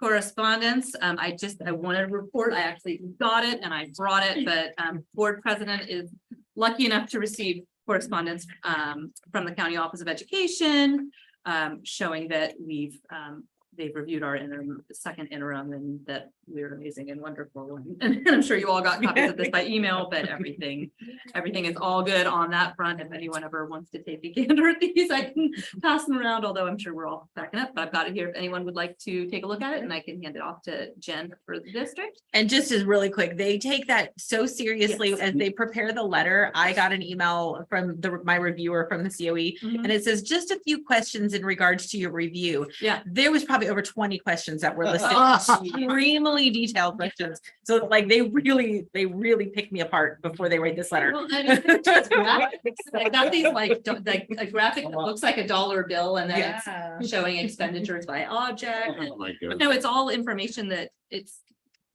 summarizing information that we've seen before, but in a little bit of a different presentation. Yeah. So appreciated. With that, future agenda items, anyone have anything they want to request at this time? Two. So one is the discussion about the principal's handbook. I would ask leadership to think about a trustee's handbook. We used to have them way back. And with the budget, we didn't have an LCAP back then, and the contracts, and then a site map for each school so that you could find who was where, and now that's changed, right? So that, no rush. And the other one is, could we have a discussion item on staff housing?